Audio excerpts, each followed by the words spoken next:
Imagine this. You're standing in a city that doesn't know your name, clutching a dream so fragile it feels like it might dissolve in the fog rolling off the San Francisco Bay. You tell yourself you're an artist, destined for greatness. But the world laughs back with empty pockets and a stomach that's learned to love the taste of nothing. My father's voice still echoes in my skull, heavy as the weight of his own unfulfilled hopes. "Hope you like buttered noodles," he said when I told him I wanted to paint the world. It wasn't just a quip, it was a prophecy, a warning that chasing dreams meant starving for them. And God, was he right? I was fresh out of high school, 18 and stubborn, refusing the safety of college for the gamble of art. I worked dead-end jobs, dishwasher, gas station clerk, anything that paid enough to keep me alive, until I scraped together enough to flee to San Francisco. The city felt like a canvas, alive with possibility, but it chewed me up fast. I landed in a Hunters Point apartment, a crumbling box shared with a rotating cast of wannabe artists who were more addicted to drugs than dreams. The air reeked of weed and desperation, the walls stained with the ghosts of failed ambitions. Crime was a neighbor, knocking at all hours. My part-time job bagging groceries barely kept me fed, and the so-called artists I lived with, spoiled brats burning through their parents' money, made it worse. They'd stumble in at dawn, high and loud, while I tried to sketch in the dim light of a single bulb. I knew I had to escape before I became one of them.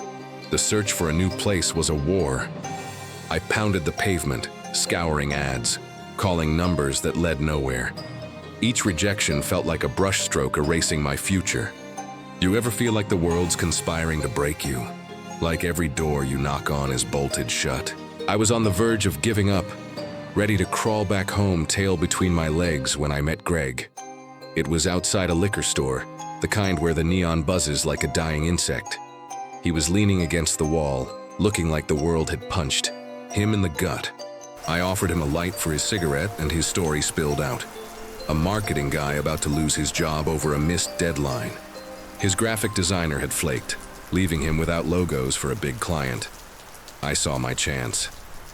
"I can do it," I said, my voice steadier than I felt. I worked through the night, fueled by coffee and desperation, delivering logos that saved his ass. He paid me a fraction of what he'd promised the pros, but it was enough to spark something. Greg became my lifeline, feeding me freelance gigs that pulled me out of that Hunters Point hellhole. With money finally trickling in, I hunted for a place to call my own. I toured apartments across the city, each one a compromise. Too small, too loud, too far. Then I found an ad for a one-bedroom in Mill Valley. It was vague, just shared property, $650 a month. But when I arrived, my jaw hit the ground. Picture this: a Mediterranean villa, all earthy reds and golden tiles, arches curving like whispers, columns standing like sentinels.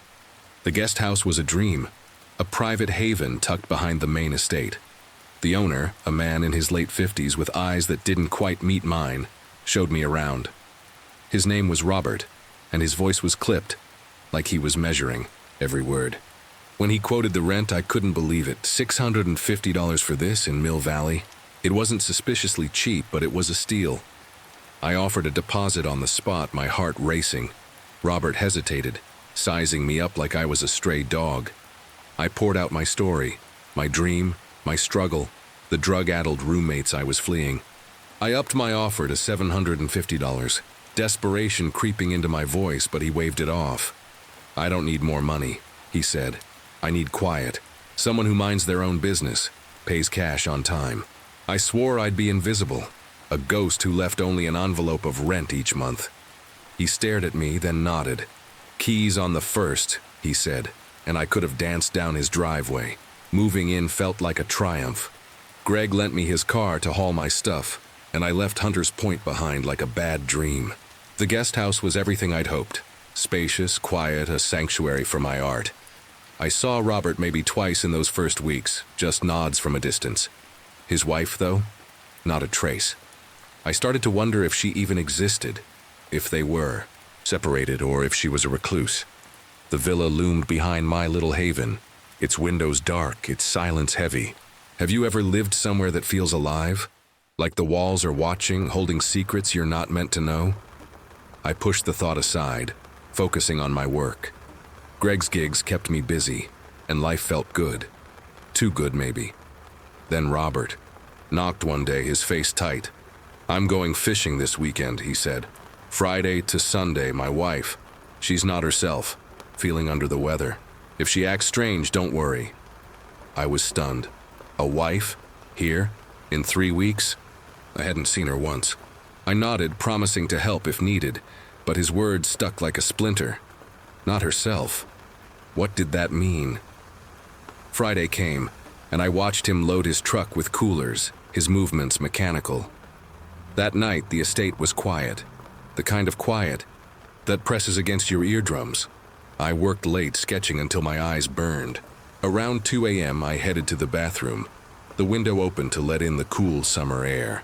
As I stood there, a sound drifted in, soft, almost imperceptible, but it clawed at my attention. A woman's sob, raw and broken, like she was unraveling. My breath caught. I leaned closer to the window, straining to hear. It was coming from the main house near the pool. I stepped outside, the night air damp against my skin. The villa's silhouette loomed, its arches like gaping mouths. I cupped my hands behind my ears, a trick my dad taught me, and the sound sharpened. Definitely crying from around the back. What do you do when you hear someone falling apart in the dark? I couldn't ignore it. Robert's words echoed, not herself, but I had to check. I crept toward the pool, the grass cool under my feet. Peering around the brick wall, I saw her. A woman sitting on a patio chair, her head buried in her hands, shoulders shaking. Her hair hung like a curtain, hiding her face. I kept my voice soft, not wanting to startle her. "Ma'am, you okay?" She didn't move, just kept sobbing. I tried again, louder. "Do you need help?" The crying stopped, abrupt as a snapped string. She turned her head, hair parting to reveal eyes that gleamed in the moonlight. She didn't speak, just stared, her gaze boring through me like I wasn't there. My skin prickled. "I'm the tenant," I said, my voice shaking. "In the guest house, if you need anything." Nothing. She looked past me into some other world, then stood and walked into the house, the door closing with a soft click. I stood there, frozen, my heart pounding. What the hell was that? I wanted to call Robert, but this was pre-cell phone days, and he'd made it clear, privacy above all. I told myself she was safe now, back inside. But sleep didn't come easy. The next night, Saturday, I hit the bars with Greg, trying to shake the unease. We talked baseball, drank beers, and I almost forgot the villa's shadows. Around midnight, I took a cab home. As I walked up the driveway, the security lights blazed, turning me into a walking spotlight. Glancing up, I saw her again. On the villa's second-floor balcony, a silhouette against the glowing curtains. "She's watching you." I waved, a weak attempt at friendliness, but she didn't move. Just stood there, still as death. I hurried to the guest house, my earlier thoughts about her cold now replaced by something darker. Psychological, not physical. What was wrong with her? Sunday morning, I headed to the store for creamer. As I walked up the driveway, I saw her on the front lawn, her back to me. I kept my head down, expecting another silent treatment. But she heard my steps and spun around, her face twisted with shock. "Hey, what the hell are you doing on my property?" she screamed. I froze, stunned she was speaking. "I'm the tenant," I said, keeping my voice calm. "I rent the guest house." She shook her head, eyes wild. "I don't know you. Get out or I'm calling the cops." I showed her my key, offered to prove it, but she stormed off, muttering about Rubin. I shook my head, grabbed my creamer, and returned to find a cop car outside. She was gesturing wildly at 2 bored officers. "That's him!" she shouted as I approached. One cop walked over, calm but firm, while the other stayed with her. I explained, showed my key, my wallet, my stuff in the guest house. The cop nodded, then leaned in. "She's drunk," he said. "Doesn't know what day it is, doesn't know where her husband is." They escorted her inside, told me to call if anything else happened. When Robert returned that evening, I caught him. In the driveway, I told him about her crying, the cops, everything but my creeping around the pool. He seemed unbothered until I mentioned the police. His face tightened, his eyes darting to the villa. "It won't happen again," he said, storming off. "Why? The panic?" His reaction gnawed at me. He'd brushed off her behavior like it was routine, but the cops? That spooked him. I couldn't shake the feeling he was hiding something bigger. Weeks later, Greg picked me up for a Giants game. As I climbed into his car, he looked pale. "You live there?" he asked, staring at the villa. I nodded, confused. Then he told, "It was 5 years ago, a high-profile case rocked Mill Valley. A pharma rep's daughter, a high school senior, vanished after saying she was going to the park. No witnesses, no trace. Her parents, Robert and his wife, held press conferences begging for her return. Greg recognized the villa from those news reports. The missing girl was their daughter. The pieces clicked, sharp and cold. Her crying, her stares, her drunken accusations. They weren't madness. They were grief, drowning in a bottle. Everyone assumed the Golden State Killer took her, but she was never found. I felt sick, guilty for judging her.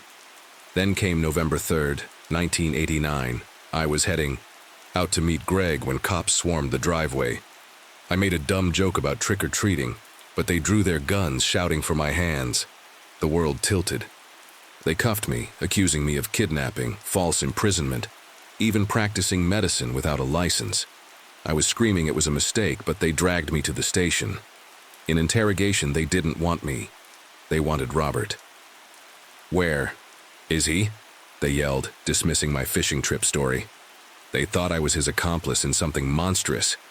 They let me go, but warned me not to leave town. I crashed on Greg's couch, the guest house now just storage, my life unraveling. Truth came in fragments, like a nightmare piecing itself together. Cops found Robert's daughter, not dead, not alive, but in a coma, hidden in a Los Ranchitos apartment.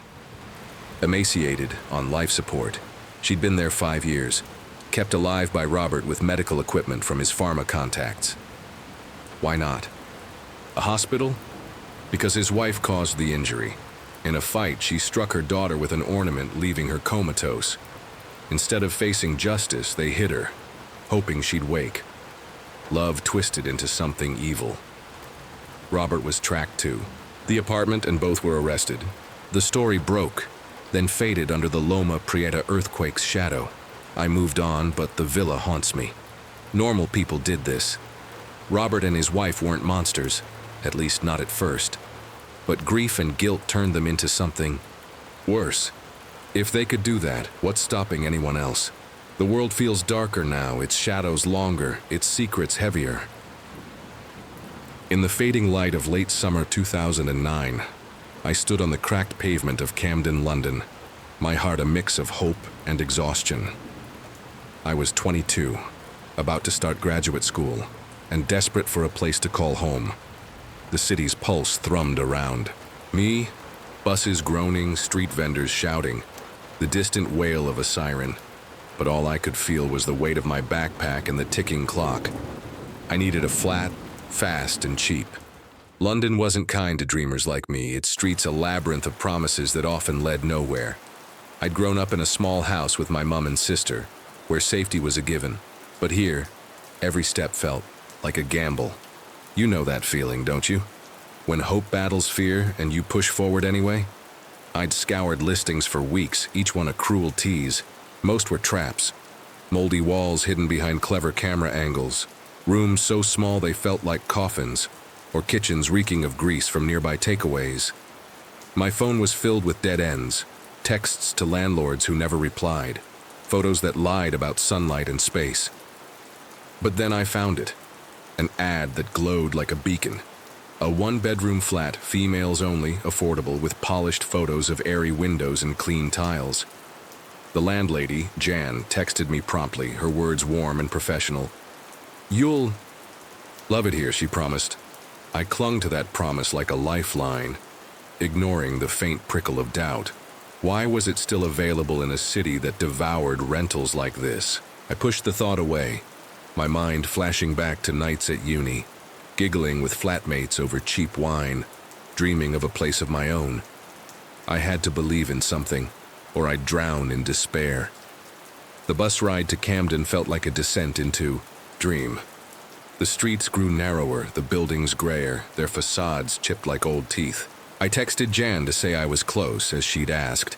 Her request oddly specific. Let me know when you're nearby. I'm swamped. Her reply came instantly, but it wasn't what I expected. Hi, I've been terribly busy, so my brother-in-law will show you around. My stomach twisted. Brother-in-law? The ad screamed female only for a reason. Safety, control, peace of mind. I wasn't naive. I knew the world wasn't always kind to women alone. I'd walked home from uni at night, keys clutched like a weapon, eyes scanning shadows. But I was tired, and the flat was perfect on paper. You're overthinking, I told myself, stepping off the bus into the humid air. The street smelled of damp concrete and fried food, and somewhere a dog barked. I walked toward the address, my sneakers scuffing against the pavement, unaware that I was stepping into a nightmare. The building loomed above a row of shuttered shops, its windows dark like empty eyes. A metal staircase spiraled up to the flats, rusted but sturdy. I knocked on the door, my knuckles echoing in the stillness. You feel it too, don't you? That moment when the air shifts and something feels wrong? The door opened, and there he was, a man in his late 30s, his face pale and doughy, his eyes too bright under thinning hair. He wore a cheap polo shirt, the kind that screamed, trying too hard. His smile was wide, but it didn't reach those eyes, which seemed to gleam with something I couldn't place. You must be here for the flat, he said, his voice oily like he was selling me a used car. Jan's brother-in-law. She's tied up, so I'm helping out. I forced a smile, my instincts screaming to leave, but I'd come too far, and the thought of another failed viewing pushed me forward. Great, thanks, I said, stepping inside. The hallway was dim, lit by a flickering bulb, and the air carried a faint sourness, like milk left out too long. He led me up a narrow staircase, his footsteps heavy, his chatter relentless. Nice place, yeah? Perfect for a student, quiet neighbors. I nodded, clutching my phone, my thumb hovering over Jan's number. Why didn't this feel right? My mind drifted to my mum's warnings about strangers, her voice a faint echo in my head. I shook it off, focusing on the walls, the peeling paint, the shadows that seemed to cling to the corners. The flat was a lie. The photos had promised sunlight and space, but this was a cramped cave. The carpet was stained with dark patches like spilled secrets, and the walls were yellowed, slick with an oily sheen. A single bulb dangled from a chain, casting shadows that writhed across the ceiling. This isn't the one from the ad, I said, my voice sharper than I intended. He shrugged, his eyes darting away, avoiding mine. Yeah, that one's taken. This is what's left. Still good, though. I scanned the room, my heart sinking. A pair of men's trainers sat by the door, laces frayed, caked with mud. A jacket hung on a chair, too large for a woman, its leather cracked. The kitchen counter held a half-empty beer bottle, its rim glinting under the weak light. Someone lives here, I thought, my pulse quickening. A man. I asked about the hallway, my voice steady despite the pounding in my chest. When does the current tenant move out? He hesitated, scratching his neck, his fingers twitching. It's a shared unit. You'd have a roommate. Shared. The ad swore it was private, female only. I pressed, is the roommate female? He mumbled something vague, gesturing toward a bedroom door. Let's check this out. He walked ahead, his shoulders tense, and I followed, my eyes scanning for an exit. The air grew colder, the sour smell stronger, curling into my nostrils. Like a warning. What was he hiding? I thought of my sister's flat, her cozy mess of books and plants, a stark contrast to this sterile, wrong place. I wanted to run, but my feet moved forward, drawn by the need to know. The bedroom was sparse, a sagging mattress on a rusted frame, a chipped dresser with a drawer half open, no trace of the feminine touch the ad implied. Dust coated the windowsill, and the air felt thick, like it hadn't been stirred in years. I repeated my question, louder this time. Is this female only or not? He wiggled his head, his face twisting into a grimace that wasn't quite a smile. "Gotta check with Jan. I don't know off the top of my head." "You don't know?" My patience snapped, but I kept my tone polite. My eyes locked on his, searching for the truth. He was lying. I could feel it, the way his hands twitched, the way his gaze slid away like oil on water. He gestured toward a door at the far end of the room. "Want to see the bathroom?" His voice was too smooth, too eager. I was about to say no, to walk out, when he pushed the door open and a wave of stench hit me. Mold, rot, something darker, like meat left to spoil under floorboards. I gagged, my hand flying to my mouth, stepping back instinctively. What was there? He saw my reaction, his eyes narrowing, but he didn't comment. His smile returned, tighter now, like a mask slipping. "Let's check the kitchen again," I lied, moving toward the front door, my heart hammering so loud I thought he could hear it. My mind raced, piecing together the clues. The men's clothes, the beer, the stench. It wasn't just a flat. It was his flat. I'd lived with women my whole life, my mom, my sister, my uni flatmates, and I knew how their spaces felt. Soft edges, personal touches, the faint scent of perfume or candles. This wasn't one. This was a man's lair, cold and predatory, and I was standing in it, alone with a stranger who wouldn't answer a simple question. You know that feeling, don't you? When the world tilts, and you see the trap you've walked into? I stopped, by the kitchen, my hand slipping into my pocket for my phone. I needed proof, something to confirm the dread clawing at my chest. I dialed Jan's number, my eyes fixed on him. He was watching me, his smile gone, his hands twitching like he was ready to move. The phone rang and then his pocket buzzed. His face froze, a flicker of panic breaking through his facade, and I knew. Jan was him. He was Jan. He'd lured me here with a lie, crafting a persona to trap me, and I was standing in his web. I hung up, my voice shaking but firm. "Were you trying to trick girls into living with you?" His face flushed, a tomato-red mask of guilt and rage. He stammered, denying it, his words tripping over each other. No, you've got it wrong." But I pressed on, my anger overriding fear. "You're pathetic, a pervert, probably on some register somewhere." I wanted to shame him, to make him feel small, to reclaim the power he'd tried to steal. But I forgot the golden rule: never corner a predator. His eyes changed, wild, unhinged, like a switch had flipped. In that moment, I knew I'd pushed too far. He stopped talking, his breath ragged, and lunged toward me, his hands outstretched. I bolted down the corridor, my sneakers slipping on the carpet, my heart a drum in my chest. The front door was so close, my fingers grazing the latch when pain exploded in my scalp. He'd grabbed my hair, yanking me back with a force that made my neck scream. I stumbled, falling to my knees, but I fought, kicking, clawing, anything to break free. You've felt that panic, haven't you? When survival is all that matters. He dragged me backward toward that stinking bathroom, his grip iron tight, his breath hot and sour against my ear. I screamed, my voice raw, hoping someone in the other flats would hear.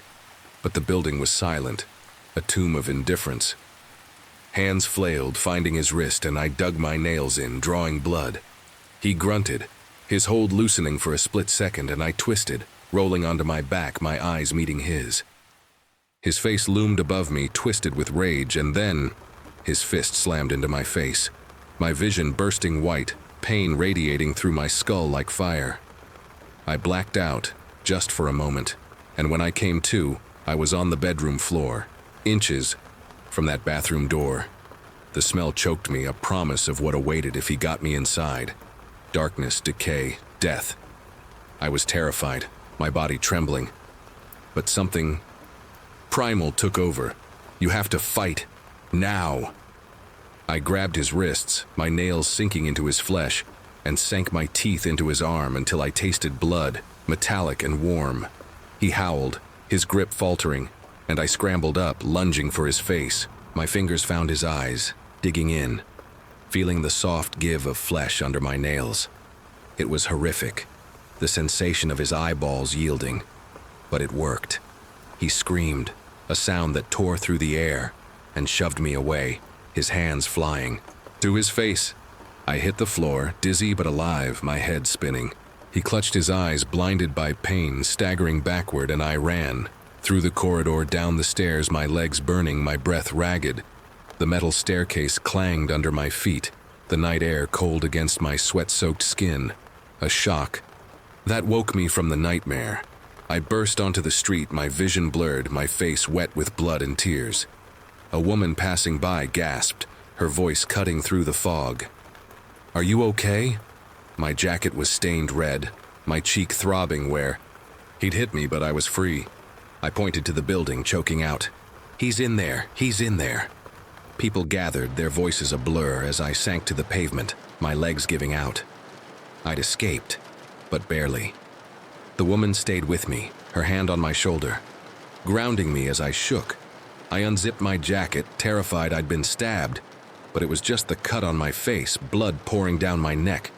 I begged her to call the police, my voice cracking, and she did, her phone glowing in the dark. More people came, drawn by my screams, their faces a mix of shock and pity. I kept pointing to the door, my body trembling, convinced he'd come after me, his wild eyes burning in my mind. The police came, their flashlights cutting through the dark like knives. They searched the flat, but he was gone, vanished into the night, leaving only the stench of his lair behind. They took my statement, their voices calm but distant, as I sat wrapped in a blanket, my hands shaking around a cup of tea someone had given me. Days later, they caught him. A predator with a history of luring women under false pretenses. A monster who'd worn a smile to hide his claws. He got 6 years, a sentence that felt like a slap. 6 years for trying to destroy me? I moved to a new flat far from Camden, with double locks and bright lights. But the shadows followed. Every creak in the night, every stranger's glance, sent my heart racing. I saw his eyes in my dreams, wild, bloodshot, promising worse if he ever found me again. I'm older now, but the trauma is a scar I carry, etched into my bones. You know how it feels, don't you? To lose your trust in the world? I check locks, twice. Avoid dark streets and never trust an ad that seems too good. My worst fear isn't just that he'll get out. It's that he already has. Or someone like him is out there, waiting, smiling, texting from a number you think you know. London taught me that safety is a lie, and predators wear masks of kindness. I survived, but part of me is still running from that flat, from the stench, from the man who almost took everything. And sometimes, in the quiet of the night, I wonder if I'll ever stop running. The air in Whitfield County carries whispers of the past, a restless hum that clings to the pine trees lining Route 2. On moonless nights, they say, you can still hear the roar of an engine tearing through the Georgia hills, a phantom car chasing shadows no one else can see. This is the tale of Fast Eddie Pettimore, a name carved into the heart of these backroads, where love burned brighter than bootleg liquor and vengeance ran hotter than blood. In the summer of 1904, Varnell was a speck of a town, its dirt roads barely wide enough for a man's ambitions. Edward Lee Pettimore Jr. came into the world under a sky bruised with thunder, his cries drowned by the clatter of his father's wrench against a rusted engine block. Eddie Sr. was a mechanic, a man who could coax life from any machine but couldn't keep his own from unraveling. Whiskey was his lover, his master. Stealing wages meant for his wife, Mary, and their newborn son. By the time Eddie Jr. was old enough to walk, he knew the sour tang of his father's breath, the weight of his mother's silent prayers. The Volstead Act of 1920 changed everything. When the government outlawed liquor, it didn't kill the thirst. It birthed an underworld. Eddie Sr. saw opportunity where others saw ruin. He owed money to men with cold eyes and colder steel, men who offered him a choice: run moonshine across the Tennessee line or meet his end swinging from a poplar tree. He chose the road, stripping a Model T to its bones, forging it into a beast that could outrun the law. But Eddie Sr. was no driver. His hands were steady on a wrench, not a wheel. One night, Chasing the horizon at 100 miles an hour, he lost control. The car spun, kissed an oak, and erupted into a pyre that lit the Georgia sky. The revenue men didn't bother with the flames. They waited, watching, to see who'd come looking for a ghost. Eddie Jr. was 17 when his father burned. Mary, his mother, stood at the grave, her face a mask of grief and resolve. The boy didn't cry.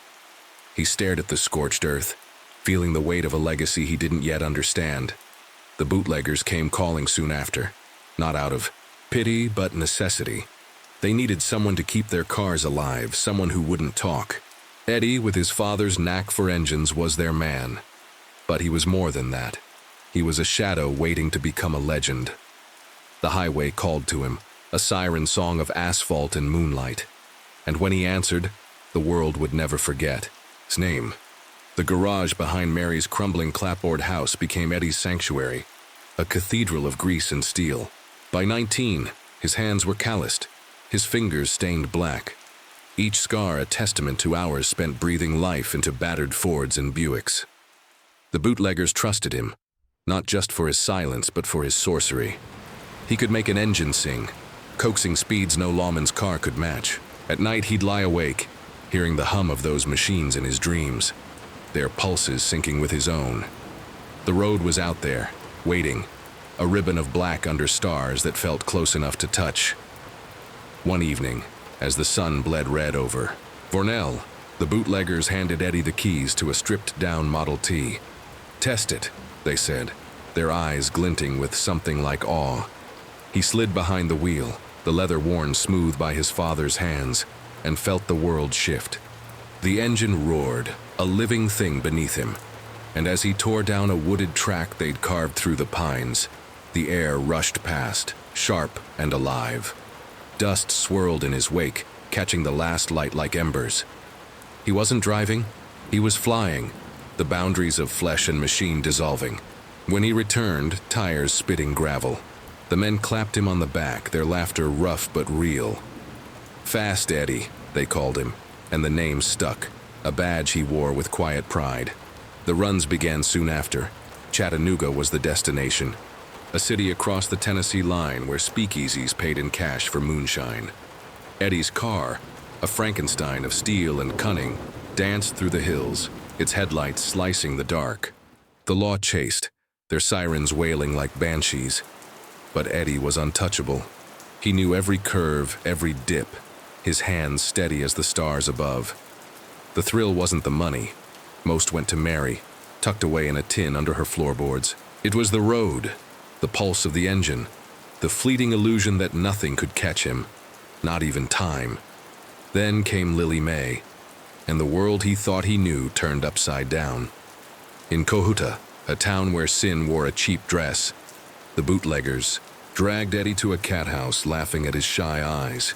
The women lined up, their smiles painted but weary, and Eddie's heart stuttered. He chose Lily Mae not for her beauty, though her auburn hair caught the lamplight like fire, but for the flicker of something real in her gaze. She was his. Age, an orphan who'd survived a reformatory's cruelty. Her laugh soft but defiant. That night, in a room smelling of stale perfume, they talked more than anything else, her voice a melody he couldn't shake. A week later, he returned, not as a customer but a suitor, his pockets heavy with cash. The madam laughed, demanding $500 to free Lily Mae. Eddie didn't blink. He counted out the bills, took her hand, and walked into a future he dared to dream. Mary welcomed Lily Mae like a daughter, her stern face softening at the girl's quick smile. They settled in a house on Alpharetta Drive, its porch creaking under the weight of new hope. Eddie ran liquor by night, but his days belonged to Lily Mae. Her laughter, her touch, the way she hummed old hymns while cooking. For 2 years, life was a fragile kind of perfect, a bubble that shimmered in the Georgia heat. But bubbles burst, and the road always demands its due. The law was watching, and in Whitfield County, no man outran justice forever. Sheriff William Little Bill Harding was a man carved from spite, his badge a license to bully. Grandson of a slave catcher, son of a fairer lawman, Harding was neither just nor kind. His deputies feared him, the townsfolk despised him, and Fast Eddie was his obsession. For years, Eddie's runs humiliated Harding, each escape a slap to his ego. The sheriff's pursuit cars, heavy and slow, couldn't touch Eddie's lightning, but Harding was patient, a predator biding his time, and Eddie's love for Lily Mae gave him the scent he needed.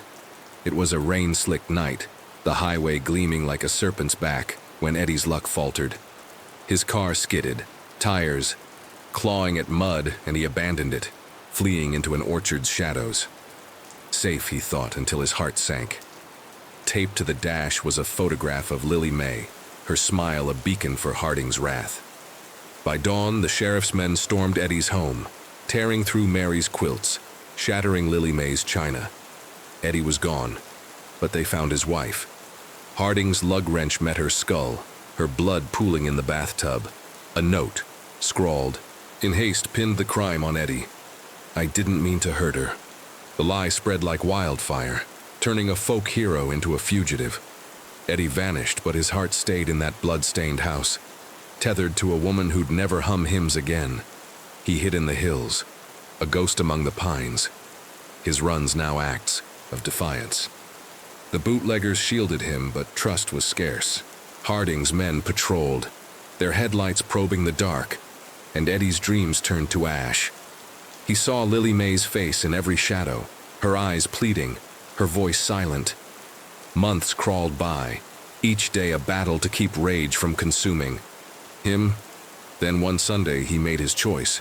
A Buick Master 6, its V8 heart-pounding, idled in Varnell's sheriff station lot. Eddie leaned on the horn, a challenge no lawman could ignore. Harding burst from his office, his deputies scrambling. Eddie peeled out, the Buick roaring south toward Tunnel Hill Road. The sheriff's cars followed, lighter now, modified to match Eddie's speed. For 20 miles they chased, sirens screaming, the highway a blur of steel and fury.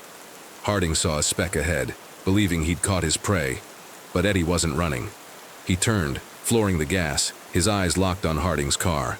Time slowed, the world a tunnel of light and metal. At 110 miles an hour, Eddie's Buick met Harding's Model T head-on. The impact was a thunderclap, steel crumpling, glass shattering, flames swallowing both men. A deputy lost his legs, the other his nerve. But Fast Eddie and Little Bill were gone, their feud sealed in fire. The highway fell silent, but its ghosts were only beginning to stir. Whitfield County reeled, torn between grief and gossip. Some called Eddie a murderer, a wife killer who'd taken a sheriff with him. Others whispered of Harding's cruelty, his blood-soaked hands. The truth lay buried, a secret the Pines refused to tell. But Mary Pettimore, Eddie's mother, wouldn't let her son's name rot. She'd saved every dollar he'd earned, a fortune, hidden in tin cans and mattress seams, $500,000, a sum that could buy justice in a world that sold it cheap. She boarded a train to Washington, her black veil hiding eyes that burned with purpose. In the Capital City Club, over shrimp and Chardonnay, Mary met a prosecutor, a Yale man with a reputation for cracking impossible cases. Her money spoke louder than her words, and he listened. Back in Varnell, Bureau of Investigation agents, precursors to the FBI, descended, their questions sharp as knives. They interviewed deputies, sifted through evidence, and leaned hard on Harding's men. One cracked, terrified of George's new electric chair, its rumored horrors, blistering skin, boiling eyes, haunting his dreams. He confessed. Harding killed Lily Mae. His deputies watched, and the note was a lie. The courtroom was a circus, gasps echoing as Mary lifted her veil. The judge, voice heavy, sentenced the guilty, sparing them the chair. But not their shame. Eddie's name was cleared, his legend reborn. Yet Varnell moved on, the story fading into barroom tales and fireside whispers. Harding's grave grew weeds, his name cursed. Eddie's funeral drew crowds, men and women who'd cheered his runs, who'd loved his defiance. Mary stood alone, her wealth spent, her heart full. She'd given her son immortality, The highway still hums on moonless nights, a restless echo of Fast Eddie's wheels. Listen close and you might hear it, a roar that says some legends never die. The valley haunts me still, its green ribbon twisting through my dreams like a serpent, whispering of failures I can't unsee. I close my eyes, and I'm back in Asadabad, Kunar Province, Afghanistan, 2008. The air tastes of dust, sharp and dry, clinging to my tongue. The Kunar River glints under a sky so blue it hurts, its waters carving a 50-mile strip of life through mountains that loom like ancient judges. Mud brick homes, 1,000 years old, huddle along the valley floor, their walls baked by a sun that spares no one. I was an officer with the 503rd Infantry Regiment, 14 years deep in the army, my boots worn thin by wars that promised victory but delivered ash. When Kabul fell in 2021 and we fled Afghanistan, the world demanded answers. How did the mightiest military lose to men in sandals? I don't have those. Scholars and screens will dissect Kabul's collapse, the Taliban's march, the bodies falling from C-17s. But I can tell you how we lost Asadabad, a speck of a district, and how its shadows still choke my soul. Asadabad was a paradox, beautiful and brutal. Picture 35,000 lives, a third packed into a dusty village, the rest scattered in compounds that seemed to grow from the earth. The valley's green heart pulsed with the river, but poverty gnawed. At its edges, grinding families into survival. What made it matter was its place on the map, 7 miles from Pakistan's border, a smuggler's haven for the Taliban's opium and weapons. They played holy warriors for the cameras, torching poppy fields, but their wallets fattened on traffickers. Taxes. In winter 2008, my unit arrived to strangle those roots to starve their war. Our first hurdle was the local police chief, a snake who took bribes from the Taliban, smugglers, and the Haqqani network. We never knew what the Haqqani bought, but their money flowed like the river. Replacing him was priority one. The Department of State ran civilian affairs, and one day, a Chinook roared into our battalion HQ, spitting out a Kabul suit and his cargo, Najibullah, the new police chief. He was a storm in human form, broad-chested with eyes that burned through you. His family had been driven from Asadabad by the Taliban years ago, and he carried a grudge sharper than any blade. His men were loyal, fierce, a far cry from the cowards who'd vanish at the first crack of gunfire. Our plan was clear. Najibullah's police would lock down the valley, letting our Green Berets hit the smuggling trails. Have you ever felt hope flicker in a place where despair is the air you breathe? It was fragile, but it burned bright those first weeks. Najibullah delivered. His patrols choked Taliban movements. Wounded fighters couldn't slip away. Ammo didn't reach their snipers. Our operations ran smoother, and we started clogging the flow of opium and AKs across the border. His ego was a bonfire, but his results were gold. We cheered him on until the cracks showed. February brought whispers. A village elder stormed our HQ, his voice trembling with rage. Najibullah, searching a compound, had beaten a boy for mouthing. Foe. When the father protested, Najibullah's men held him at gunpoint while the chief kept swinging. The boy, the elder's great-nephew, lay in a clinic, eye socket shattered, brain bruised. The elder had stopped the father from killing Najibullah, but demanded cash for peace. Money was easy, we had crates of it. Trust? That was rarer than water in the desert. We confronted Najibullah, expecting shame. He looked confused. Fear breeds respect, he said through our translator, his voice flat. His words sank like lead. We drilled procedure into him. Arrest, don't brutalize. Detain, don't destroy. He nodded, but his eyes lied. Spring ushered in the fighting season, and Najibullah's tactics grew reckless. One day his men rolled in with kilos of raw opium, seized from smugglers without a shot. I asked why he risked it. Bored, he said. His grin half charm, half menace. That grin haunted me. His courage saved lives, but his stunts nearly cost them. One morning, my platoon patrolled the valley's western end, a kill zone where Taliban bullets always flew. This time, nothing. The silence was wrong, heavy, like a predator's paws. Back at our forward operating base, we headed to the district center to report. Najibullah's men lounged outside, smoking chai, smirking. One called out, "Taliban finish, Captain. No fighting today." Their smugness screamed secrets. In the lieutenant colonel's office, Najibullah was glowing. Listorido. Night he'd arrested a villager aiding the Taliban. Solid work until the colonel's face darkened. The villager was the mother of Asadabad's Taliban commander. My heart stopped. Women and children were untouchable. A brother rigging an IED. Ship him to Puli Charki. Touch a mother, and you'd spark a fire no army could douse. Why no retaliation? Najibullah had sent a message. One Taliban bullet and the mother would be tortured, raped, killed.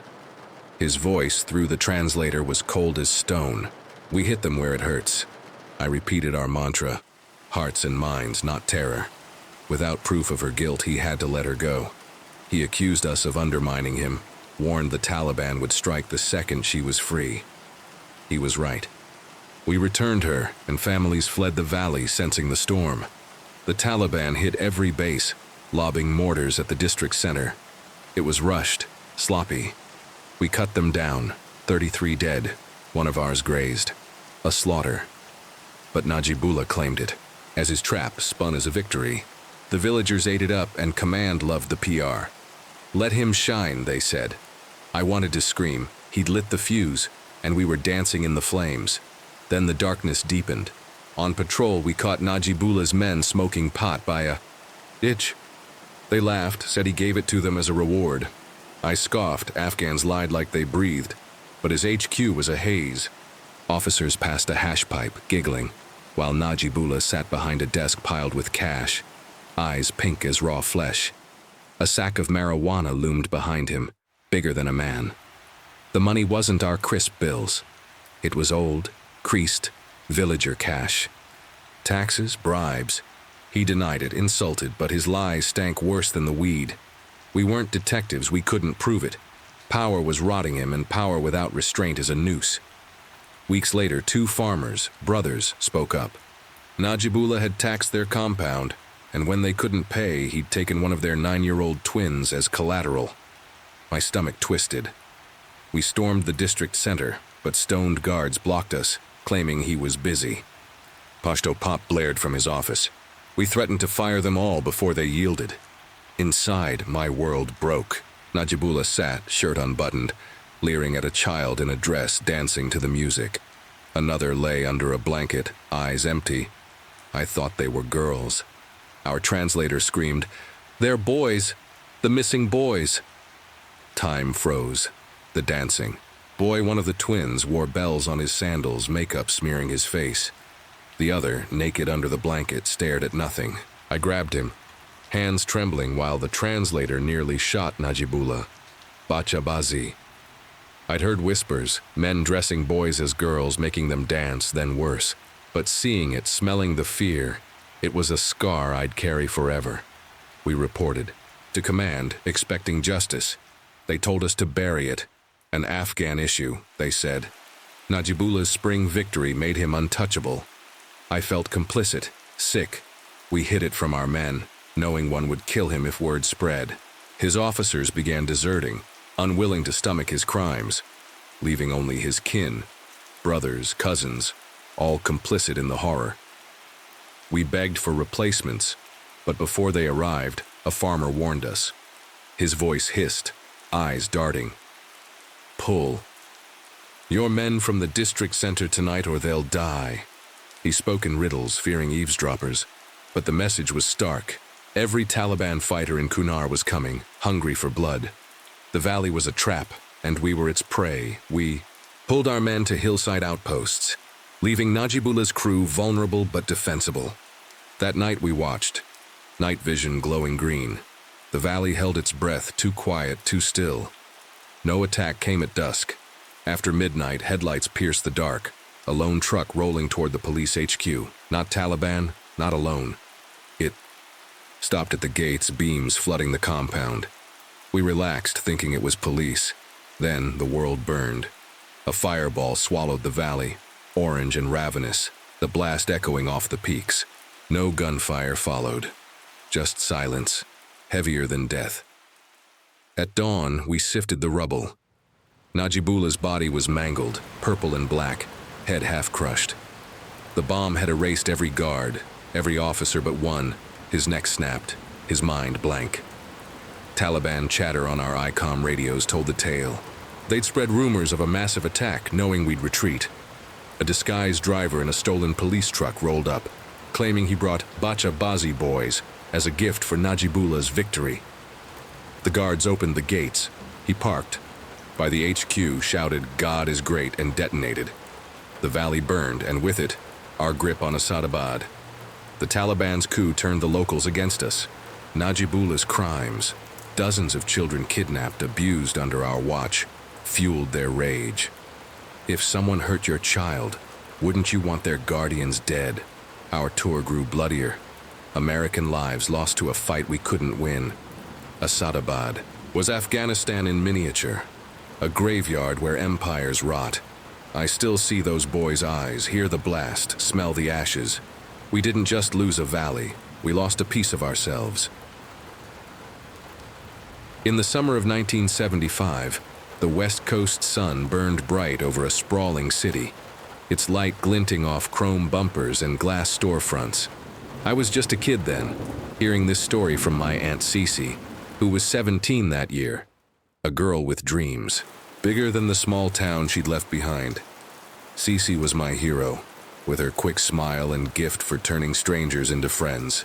She just graduated high school, her eyes set on a future of independence, and landed her first job as a receptionist at a car dealership where our grandfather fixed engines. The city was a new world for her, a place of promise and hustle. But beneath its shiny surface lurked shadows she couldn't yet see. You know that feeling, don't you? When the world feels open, but something dark waits just out of sight. Cece loved the dealership's buzz, the hum of engines, the banter of salesmen, the jingle of keys as cars rolled off the lot. She'd grown up in a quiet countryside, where the loudest sound was the wind through wheat fields, so the city's rhythm thrilled her. She carpooled with Grandpa, her laughter filling his old truck, her hair cropped short like her sister's, to dodge the fear of a killer on the loose. Ted Bundy's name was whispered everywhere, a ghost haunting every young woman's steps, but Cece brushed it off. She was young, invincible, her heart full of plans for an apartment of her own. Canvas for her future. You've been there, haven't you? Chasing a dream, blind to the dangers lurking in plain sight. That summer felt like a dream, hazy and golden, but it was about to turn into a nightmare.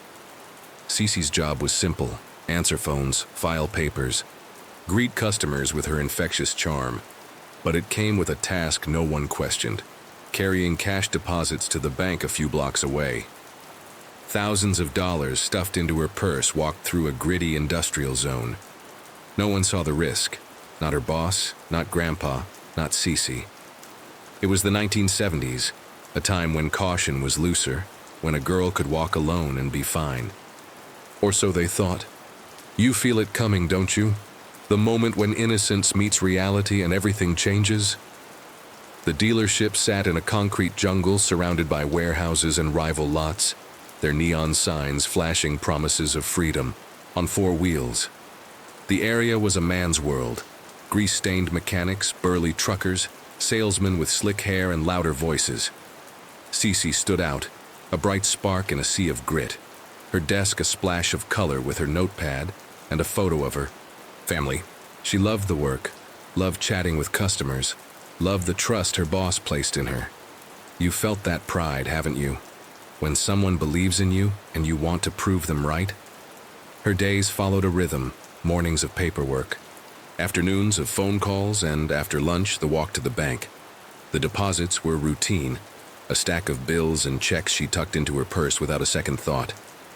$2,000, $3,000, numbers that meant little to her then, but in today's money, over 10 grand. She'd sling her purse over her shoulder, step into the heat, and walk the 3 blocks to the bank, her sneakers scuffing. The cracked sidewalk. The route was desolate, empty lots, rusted fences, the occasional truck rumbling past. The air smelled of oil and metal, and sometimes a stray dog would watch her from an alley. Cece never flinched. She'd hum a tune, her mind on her future apartment, its walls waiting for her posters and dreams.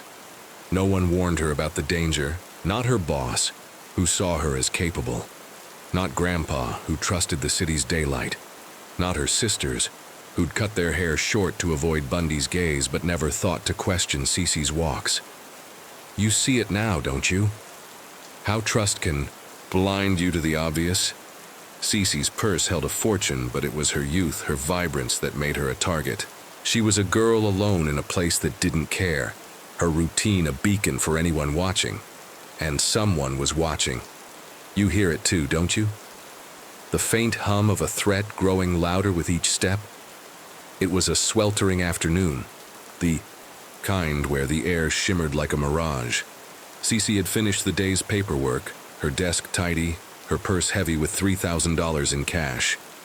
She waved to a coworker, stepped outside, and started her walk, the sun glaring off the pavement. You've walked alone like that, haven't you? Feeling the world's eyes, but pushing forward anyway.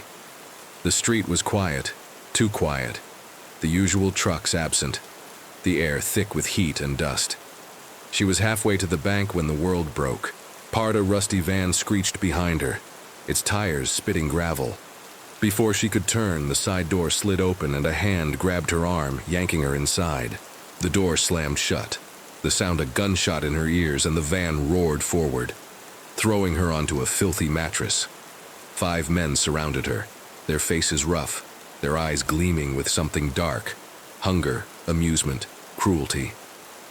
The van's interior was a nightmare. Empty beer bottles rolled on the floor, needles glinted in the dim light, and the air reeked of sweat and stale alcohol. You feel the panic, don't you?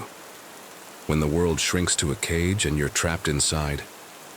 They laughed, their voices a cacophony, shoving her deeper into the mattress. Found a pretty one for the party, one said, his breath sour, his beard flecked with spit. Cece's heart pounded, her mind racing, her purse clutched tight against her chest. They didn't know about the money. If they did, she was sure she'd be dead already. These weren't thieves. They were predators, hunting for sport, and she was their random prize. You know that terror, don't you? When you realize you're not a person to them, just a thing. She saw their eyes, bloodshot, wild, roaming her body, and knew what they wanted. Her mind flashed to her sisters, their warnings about Bundy. His charm turned deadly. She was alone, outnumbered, and the van was speeding to nowhere. Cece's body shook, but her mind sharpened. A blade forged in fear. You've been there, haven't you? When instinct takes over and you fight with whatever you have. She remembered her gift, her voice, her charm, the way she could make anyone laugh.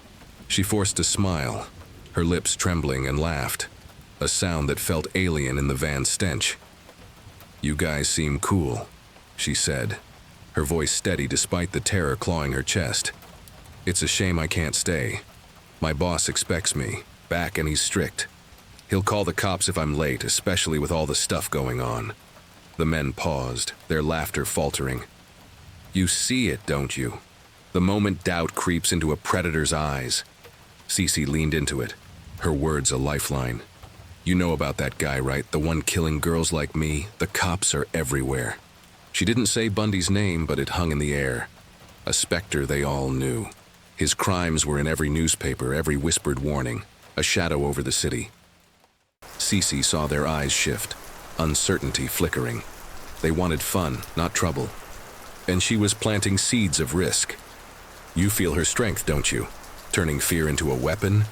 She kept talking, her voice a thread pulling them away from their plan. My boss is a real jerk about breaks. If I'm not back soon, he'll have the cops looking for me. We don't want that, do we? She laughed again, forced and bright, her eyes locked on the drivers in the rearview mirror.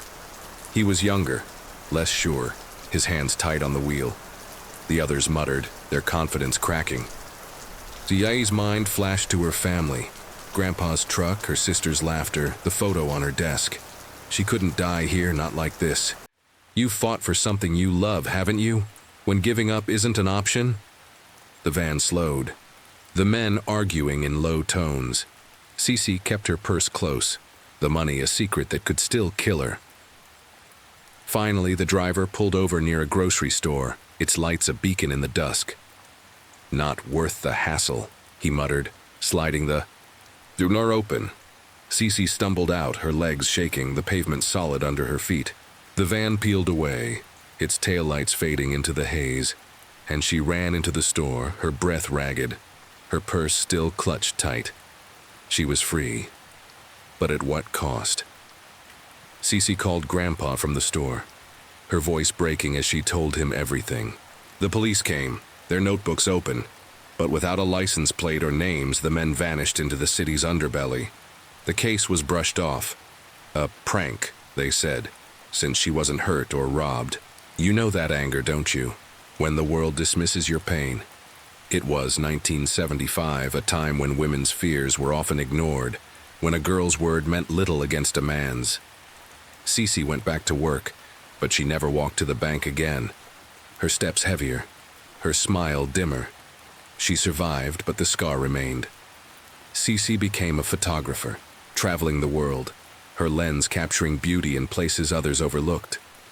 Her gift for connection grew stronger, crossing cultures and languages. But she never forgot that day. You carry scars too, don't you? Marks that shape who you are. She told this story as a lesson. Never grow too comfortable in routine. Never let fear override your mind. I grew up hearing it, her voice steady but haunted, her eyes distant as she remembered the van's stench, the men's laughter, the moment. She outsmarted death. Cece's courage saved her, but I wonder about the others. Girls who didn't have her charm, her quick mind, who met those men or others like them. You wonder too, don't you?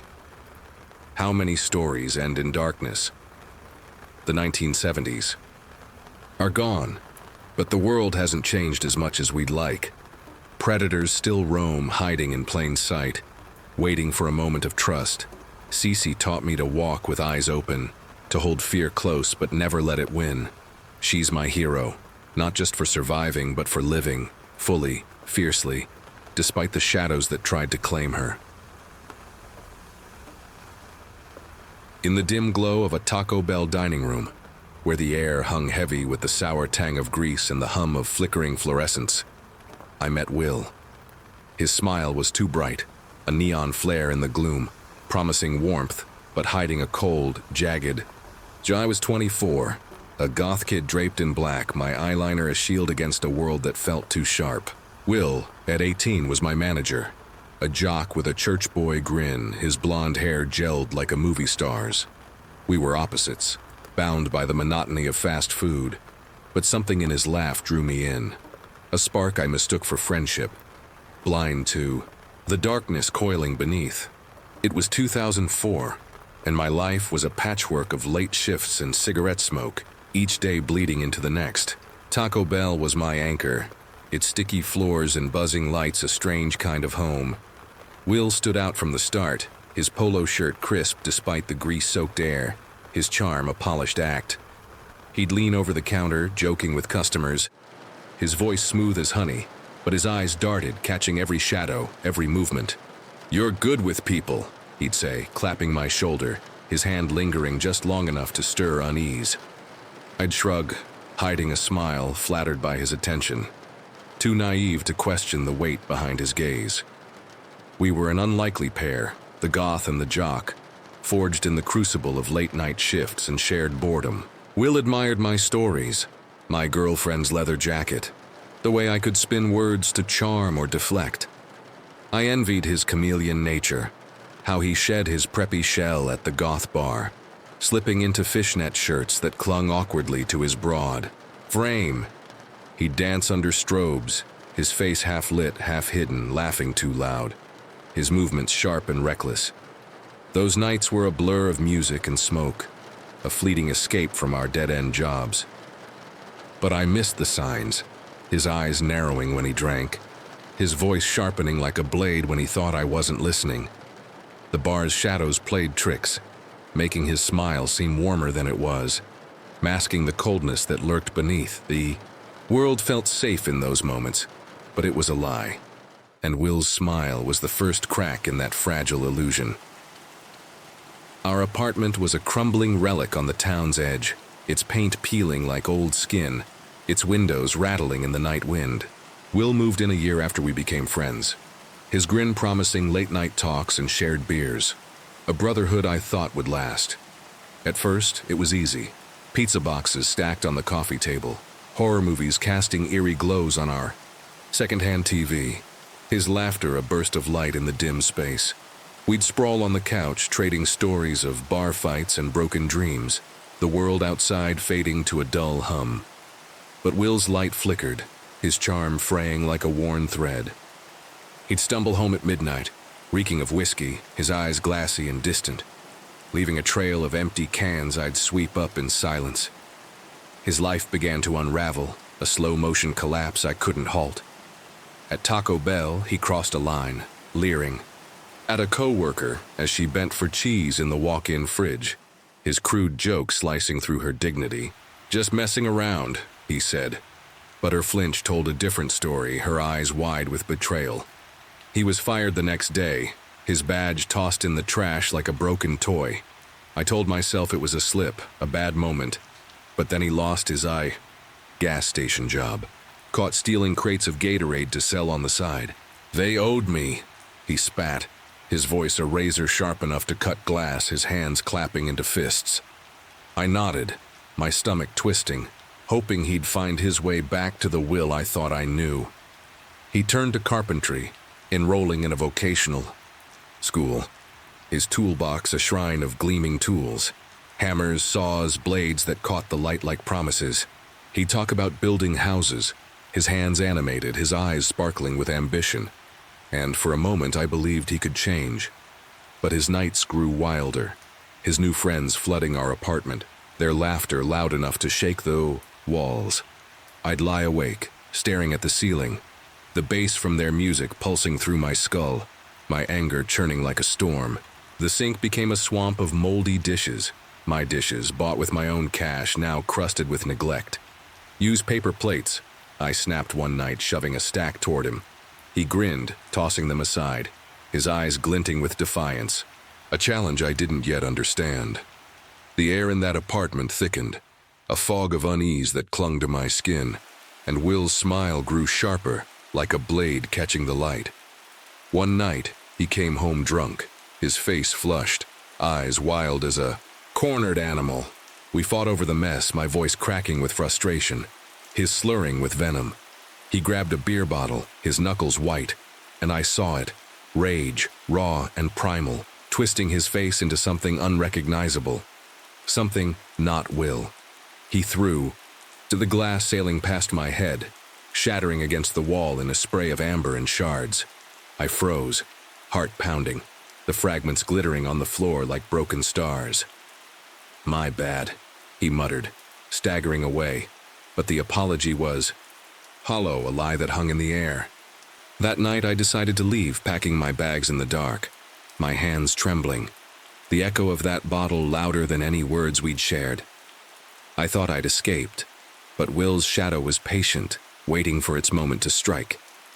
By 2012, I was 32, my life pieced together in the quiet chill of northern Wisconsin.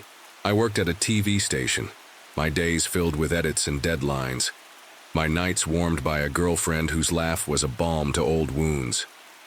The apartment was a distant scar, its stains scrubbed from my mind, or so I thought. One morning, in a diner, thick with the scent of coffee and sizzling bacon, my phone buzzed, pulling me from a moment of peace. A text from an old friend back home. "Your old roommate's last name?" I frowned, my fingers hesitating before typing "Dunt," attaching a photo of Will from a bar night, his grin frozen under strobe lights, a memory I'd buried. "This him?" came the reply with a screenshot of a newspaper. My stomach lurched, the world narrowing to that grainy image, my coffee growing cold in my hands. Will's mugshot stared back, his eyes hollow. The boy I'd known replaced by a killer's mask, a ghost from a life I'd left behind. The headline screamed, "Murder," each word a hammer to my chest. Will, now 26, had been convicted of killing his girlfriend, Sarah, a courthouse clerk whose absence, 3 days, no call, no show, raised alarms in her tidy world. Her boss, a retired detective with a nose for trouble, sent police to her home. Will opened the door, wrists extended, his face calm, almost expectant, as if he'd been waiting for the cuffs. The house was unnaturally clean, the air heavy with bleach, a sterile veil over something vile. A drywall patch, fresh and clumsy, caught an officer's eye, its edges too neat for a casual repair. They tore it open, and the horror spilled out. Black contractor bags stuffed with pieces of Sarah, her skin stripped away with surgical precision, her body carved like a butcher's work, reduced to fragments hidden in the walls. The story unfolded, in sickening detail, a nightmare I couldn't unsee. They'd fought, drunk and furious, over something trivial, a spilled drink, a careless word that lit a fuse.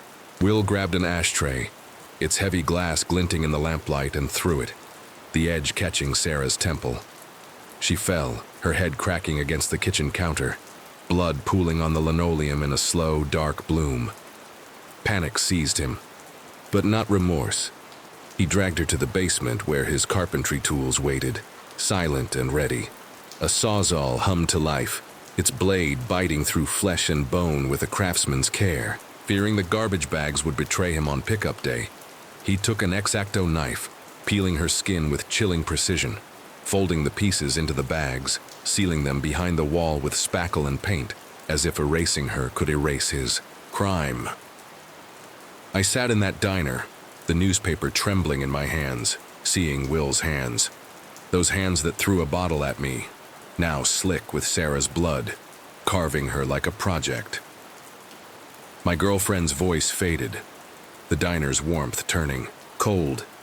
My mind trapped in that basement, imagining the whine of the saw, the stench of blood mixing with sawdust.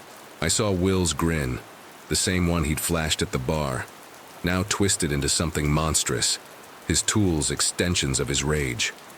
The bottle he'd thrown years ago, missing me by inches, replayed in my head, its arc a warning I'd ignored. I could have been his first, my body tucked behind some wall, my name a whisper in a police report. The thought clawed at me, a truth too heavy to hold, too sharp to let go. The past wasn't gone. It was alive, and Will's shadow had found me, its weight crushing the life I'd built. I stumbled out of the diner, my girlfriend's voice a distant murmur, the world outside blurred by the weight of what I'd read. The Wisconsin air was sharp, biting my lungs, but it couldn't clear the fog in my mind. I was back in that apartment, replaying every moment with Will, his laugh, his grin, the bottle that missed me by inches. Each memory was a shard, cutting deeper, revealing the monster I'd lived with, laughed with, trusted. I could have been his first, my body carved and hidden, my life erased in a basement's cold light. The thought followed me, a shadow I couldn't outrun, slinking through the quiet streets, lurking in the corners of every bar I passed. Sleep became a battle, fractured by dreams of drywall splitting open, hands reaching from the dark, Will's voice whispering my name. I stopped going to bars, afraid I'd see his grin in a stranger's face, his eyes glinting under neon. The TV station's hum, once a comfort, now felt like a trap, its screens flashing Will's mugshot in my mind. I kept Sarah's obituary, clipped from the paper, folded in my wallet. A stranger's face I owed something to, though I didn't know what. Maybe it was to live, to carry her story where she couldn't, to warn others that danger doesn't always look like danger. It's the friend who drinks too much, the roommate whose smile hides a blade. Will's trial played out on the news, a grim spectacle that held the town captive. Sarah's family wept, their grief a raw wound, their voices breaking as they spoke. Her name. Will sat stone-faced in the courtroom, his charm gone, his face a blank slate as if the man I'd known had never existed. He got life without parole, his tools confiscated, his future a concrete cage. But justice didn't warm the chill in my chest, didn't erase the horror of sharing a home with a killer, of missing the signs that could have saved Sarah. I wondered, what broke him? What darkness festered beneath his smile? Was it there from the start, a seed waiting to bloom? Or did life twist him into something new? Never know, and that not knowing is a weight I carry, heavy as the bottle he threw. I hear his laugh in my dreams, sharp and hollow, a reminder that evil wears a human face, walks among us, waits. I tell Sarah's story when I can, not for thrills but for caution, a plea to look closer at those you let in. The world is full of wills, their masks flawless, their shadows patient. I dodged a bullet, yes, but its echo lingers, a sound that haunts my quiet moments, a warning I'll never ignore again. I live for Sarah, for the life she lost, and for the life I nearly did. Each day is a defiance, a refusal to let Will's shadow win. Look at those you trust, because some shadows don't show until the light goes out, and by then, it's too late. The night felt alive, its silence sharper than any scream, as if the world was holding its breath, waiting for something to break. I was 24 then, a small-town girl clawing her way up the ladder at a convenience store in suburban North Carolina. By 2018, I'd earned the title of assistant manager, a badge of pride pinned to my chest despite the long hours and the ache in my feet. My store, a glowing box of fluorescent lights on a quiet strip mall, was my kingdom from 3 p.m. to closing. At 10, I ruled over shelves of chips and soda, a domain of predictable monotony. Closing shifts were routine. Stocking, cleaning, locking up. I'd done it 100 times, my confidence built on the belief that nothing bad could happen in a place so ordinary. Have you ever felt safe in a place, only to realize it was a lie? That Friday night, the lie shattered, and the blade in the dark changed me forever. The store was my second home, its hum of coolers and flicker of lights as familiar as my own heartbeat. I'd grown up in a nearby trailer park where trouble was a neighbor you nodded to but never invited in. This job was my escape, a step towards something better. Crime was rising in the area, petty thefts, break-ins, but I'd never faced it, head-on. My co-workers, a mix of teens and retirees, trusted me to handle the late shifts alone. I liked the solitude, the quiet after 8 p.m. when the last employee left. I'd sweep the aisles, front the shelves, and scroll my phone. The world. Outside reduced to headlights passing on the road. Closing duties included taking the trash to the dumpster out back, a task I'd done without a second thought. The back lot was a patch of cracked asphalt, lit by a single sodium lamp that cast a sickly orange glow. It felt safe until it didn't. That Friday, I started at 3 p.m., the air heavy with summer's end. The day was slow, customers drifting in for cigarettes or energy drinks. By 8, my cashier clocked out, leaving me to the hum of the store. I locked the front door, flipped the closed sign, and started my routine. The trash bags were heavy, stuffed with coffee cups and chip bags, their plastic crinkling as I hauled them to the back door. Outside, the night was cool, the lamp buzzing overhead. The dumpster loomed at the lot's edge, a rusted giant squatting against a chain-link fence. I swung the bags up, their weight pulling at my shoulders, when a sound stopped me cold. A wet, rhythmic squelch like meat being torn. My breath caught. It came from behind the dumpster, steady, deliberate. I told myself it was an animal, a raccoon maybe, scavenging. But animals don't sound so purposeful. I grabbed a stick from the ground, its rough bark grounding me. What do you do when instinct screams to run but curiosity pulls you closer? I crept toward the dumpster, my sneakers silent on the asphalt. The squelching grew louder, now mixed with a faint metallic scrape. I crouched, peering around the corner, my heart hammering. The world tilted. A man was there, hunched over, his back to me. His shoulders moved in a sawing rhythm, a knife glinting between his teeth. Blood pooled beneath him, dark and viscous, spreading like ink. I couldn't see what he was cutting, but the air reeked of iron and decay. His eyes met mine. They were empty, not human, gleaming with a hunger I couldn't name. He grinned. the knife still clamped in his jaw and kept sawing, never breaking our gaze. My body screamed to move, but I was frozen, locked in his stare. Time stretched, a nightmare where seconds feel like years. I backed away, slow, my stick trembling in my hand. His grin widened and he rose, the knife now in his grip, blood dripping from its edge. Run, now. I turned, my legs pumping, the asphalt blurring beneath me. His footsteps pounded behind, heavy and fast.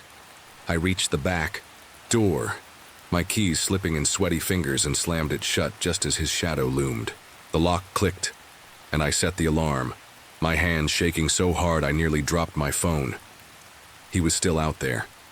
The door rattled as he pounded it, his voice a guttural snarl in a language I didn't know.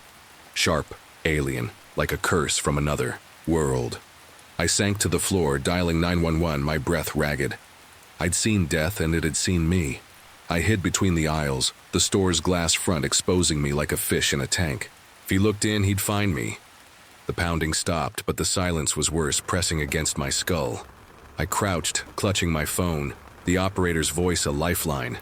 20 minutes crawled by, each second a lifetime. Then a tap on the glass door. My heart stopped. I froze, expecting his face, but a flashlight beam cut through the dark. "Police!" a voice called. I crept out, legs trembling, and saw 3 officers, their faces grim under the sodium light. I let them, my voice shaking as I explained. He was behind the dumpster, cutting something. There was blood. He chased me. They nodded, hands on their holsters, and moved to the back door. I followed, curiosity overriding fear, needing to know what he'd left behind. The officer leading asked me to point out the spot. I gestured to the dumpster, my voice barely a whisper. He was there, crouched, sawing. There was so much blood. As I spoke, another officer's flashlight swept the asphalt. "Y'all need to see this." We gathered, and my stomach lurched.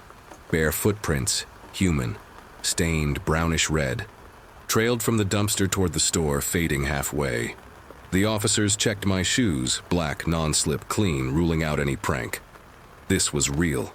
They approached the dumpster, one shielding me, the others drawing weapons. "Police, show yourself!" the lead shouted. Silence answered. They rounded the corner, and their collective exhale hit me like a wave. I peered past them, and my knees buckled. A pool of blood, thick and congealed, coated the ground.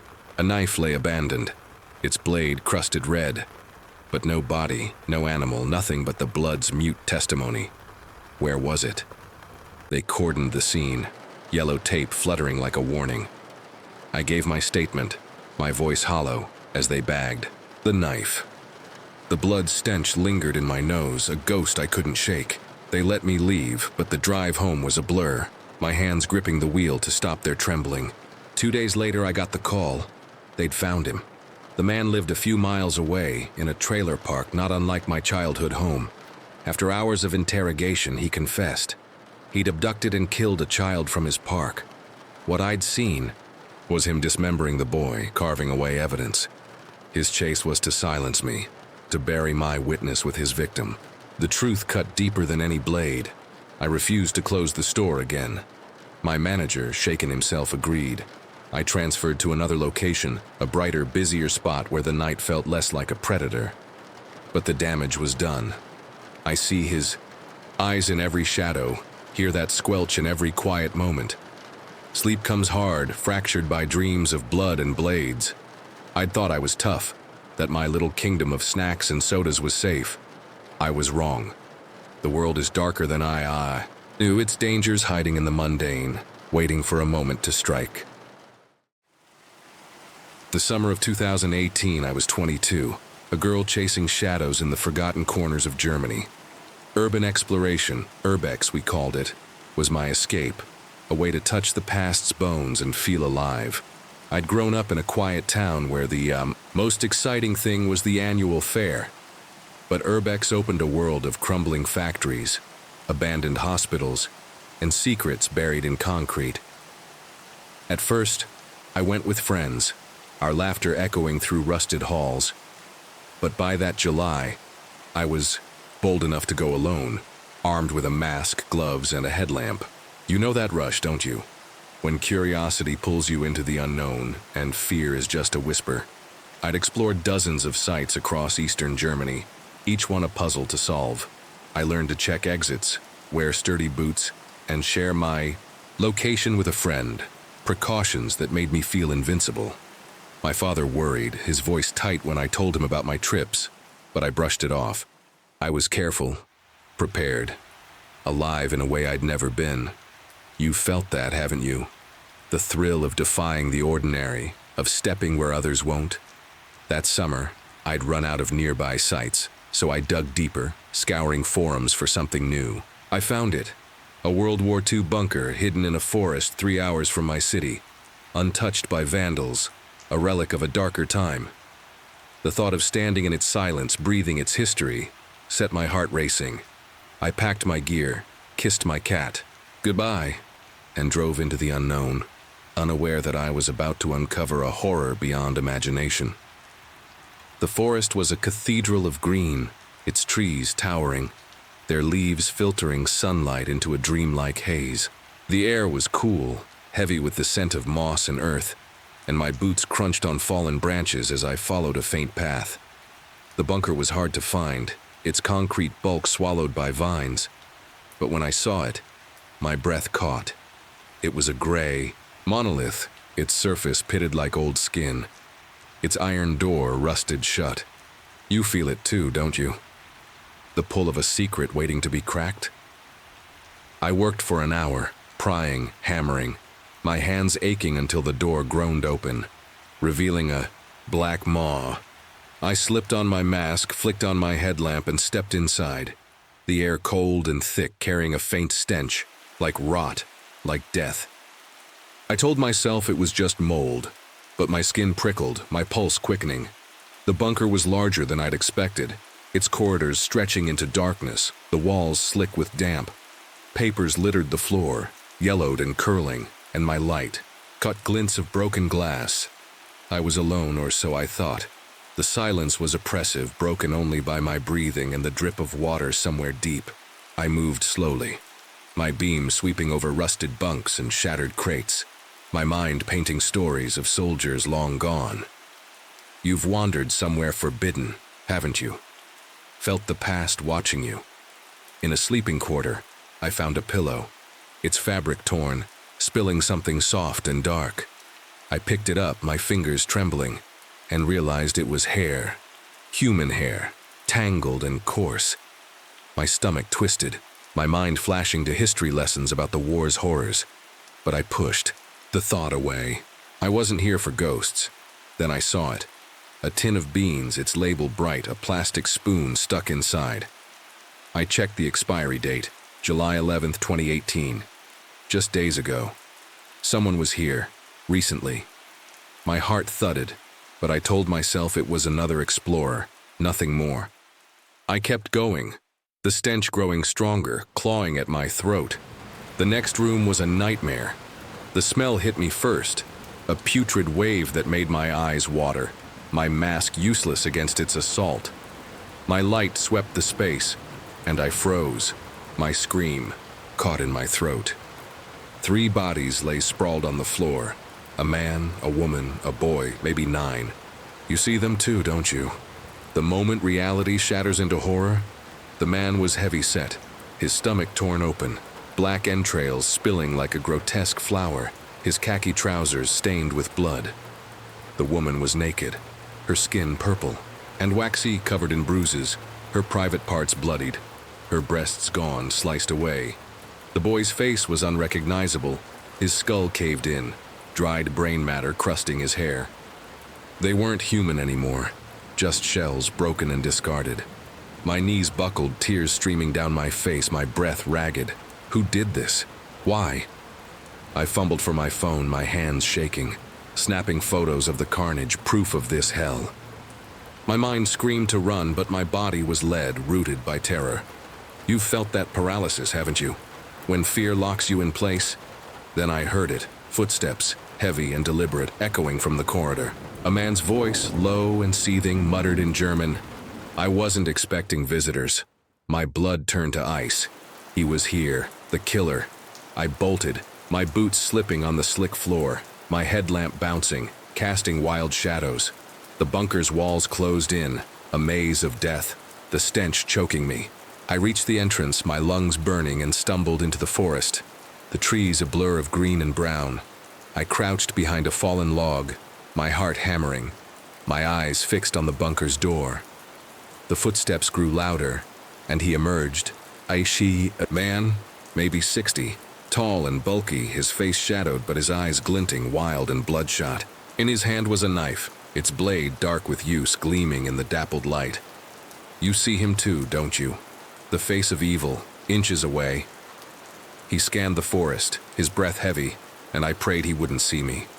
He stormed back into the bunker, cursing, and I ran. Branches tearing at my skin, my legs pumping until they screamed. The road was half an hour away, but I sprinted, my backpack bouncing, my vision blurring with tears. A scream tore through the trees behind me, his scream raw and furious, and I knew he'd found my trail. He's coming. He's coming. I reached the road, my car a lifeline in the distance. My hands shook as I fumbled for my keys, the zipper of my backpack catching, my breath sobbing out. I glanced back, and there he was, climbing from the forest, his knife raised, his eyes locked on me. I dove into the car, locked the doors, and turned the ignition, the engine roaring to life. He slammed into the window, his fist pounding the glass, his face twisted with rage, screaming words I couldn't hear over my own panic. I floored the gas, the car lurching forward, tires screeching as I hit 140 kilometers an hour, the forest blurring into a green tunnel. I escaped, but barely. I stopped at a petrol station, my body trembling, and called my father, my voice breaking as I told him everything. He met me at home, his face pale, and we went to the police, showing them the photos, giving them the bunker's coordinates. They promised to investigate, but I never heard back. You know that emptiness, don't you? When justice feels like a lie? The images of those bodies, the man's torn guts, the woman's mutilated form, the boy's shattered face, haunt me still. The killer's eyes, his voice, his knife, they live in my dreams, a shadow I can't shake. I quit Herbex, too afraid to step into the dark again. Therapy helped, but the trauma is a scar, raw and deep. I moved on, but part of me is still running through that forest, fleeing a tomb beneath the trees that holds more than history. It holds the face of evil. The hum of the shredder fills my days, a mechanical growl that swallows secrets whole, spitting them out as confetti no one can read. I work at a data destruction company, a place where the past comes to die. Bank statements, medical records, court files, all reduced to dust. But some secrets cling, their whispers louder than the machine's roar, seeping into my dreams like ink into water. I thought this job would be mundane, a quiet grind. But it's a window into a world I never wanted to see, a world where the ordinary hides the unspeakable. 4 months ago, I took this job, a temporary fix to keep the lights on while I searched for something meaningful. The warehouse is a sprawling, frigid chamber, its concrete floors etched with the scars of countless bins dragged across them, its steel rafters lost in a haze of shadows high above. The air is heavy with the musty scent of aging paper, the acrid tang of machine oil, and a faint, elusive trace of something bitter, regret perhaps, or the echo of lives left behind. We process sensitive documents, the kind people want erased forever. Tax forms scribbled with desperate notes, divorce papers smudged with tears, medical charts listing diagnoses in cold clinical script. Our clients, banks, hospitals, law firms, fill bins with their secrets, entrusting us the invisible hands to make them vanish. The shredders are titans, their blades chewing through 2 tons of paper a day, their hunger blind to the stories they tear apart. At first, the job was a sanctuary, its routine a balm for my directionless life.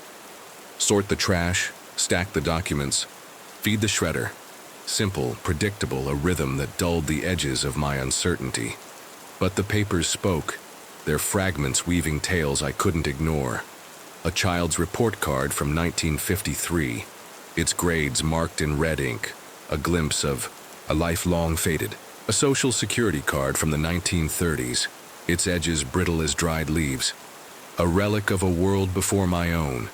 A photo album from the 1970s, filled with faded smiles at Disneyland, discarded like a dream no one wanted. We found $11,000 once, cash hidden in a bin after an old woman's death, returned to her family with their stunned thanks.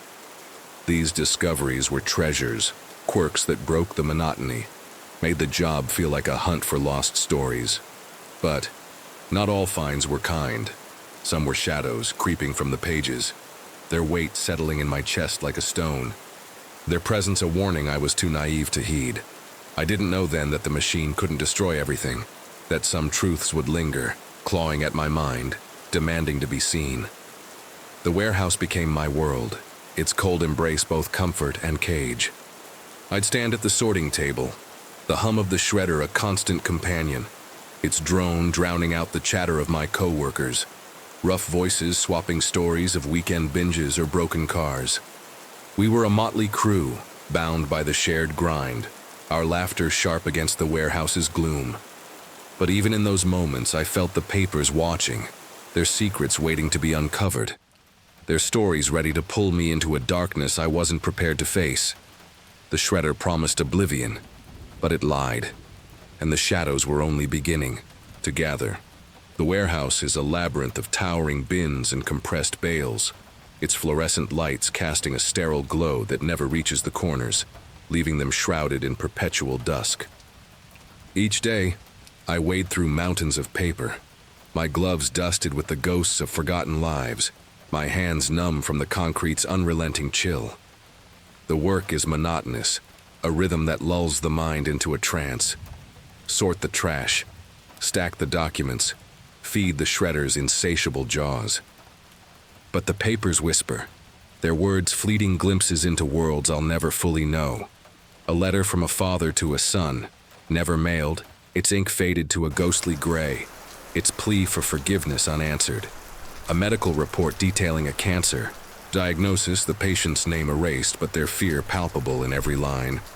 A court order dissolving a marriage, its pages creased from being clutched too hard, as if holding on could save what was lost. These fragments are puzzles, incomplete but heavy, each a reminder that every secret carries a life's weight, a story that lingers beyond the shredder's blades.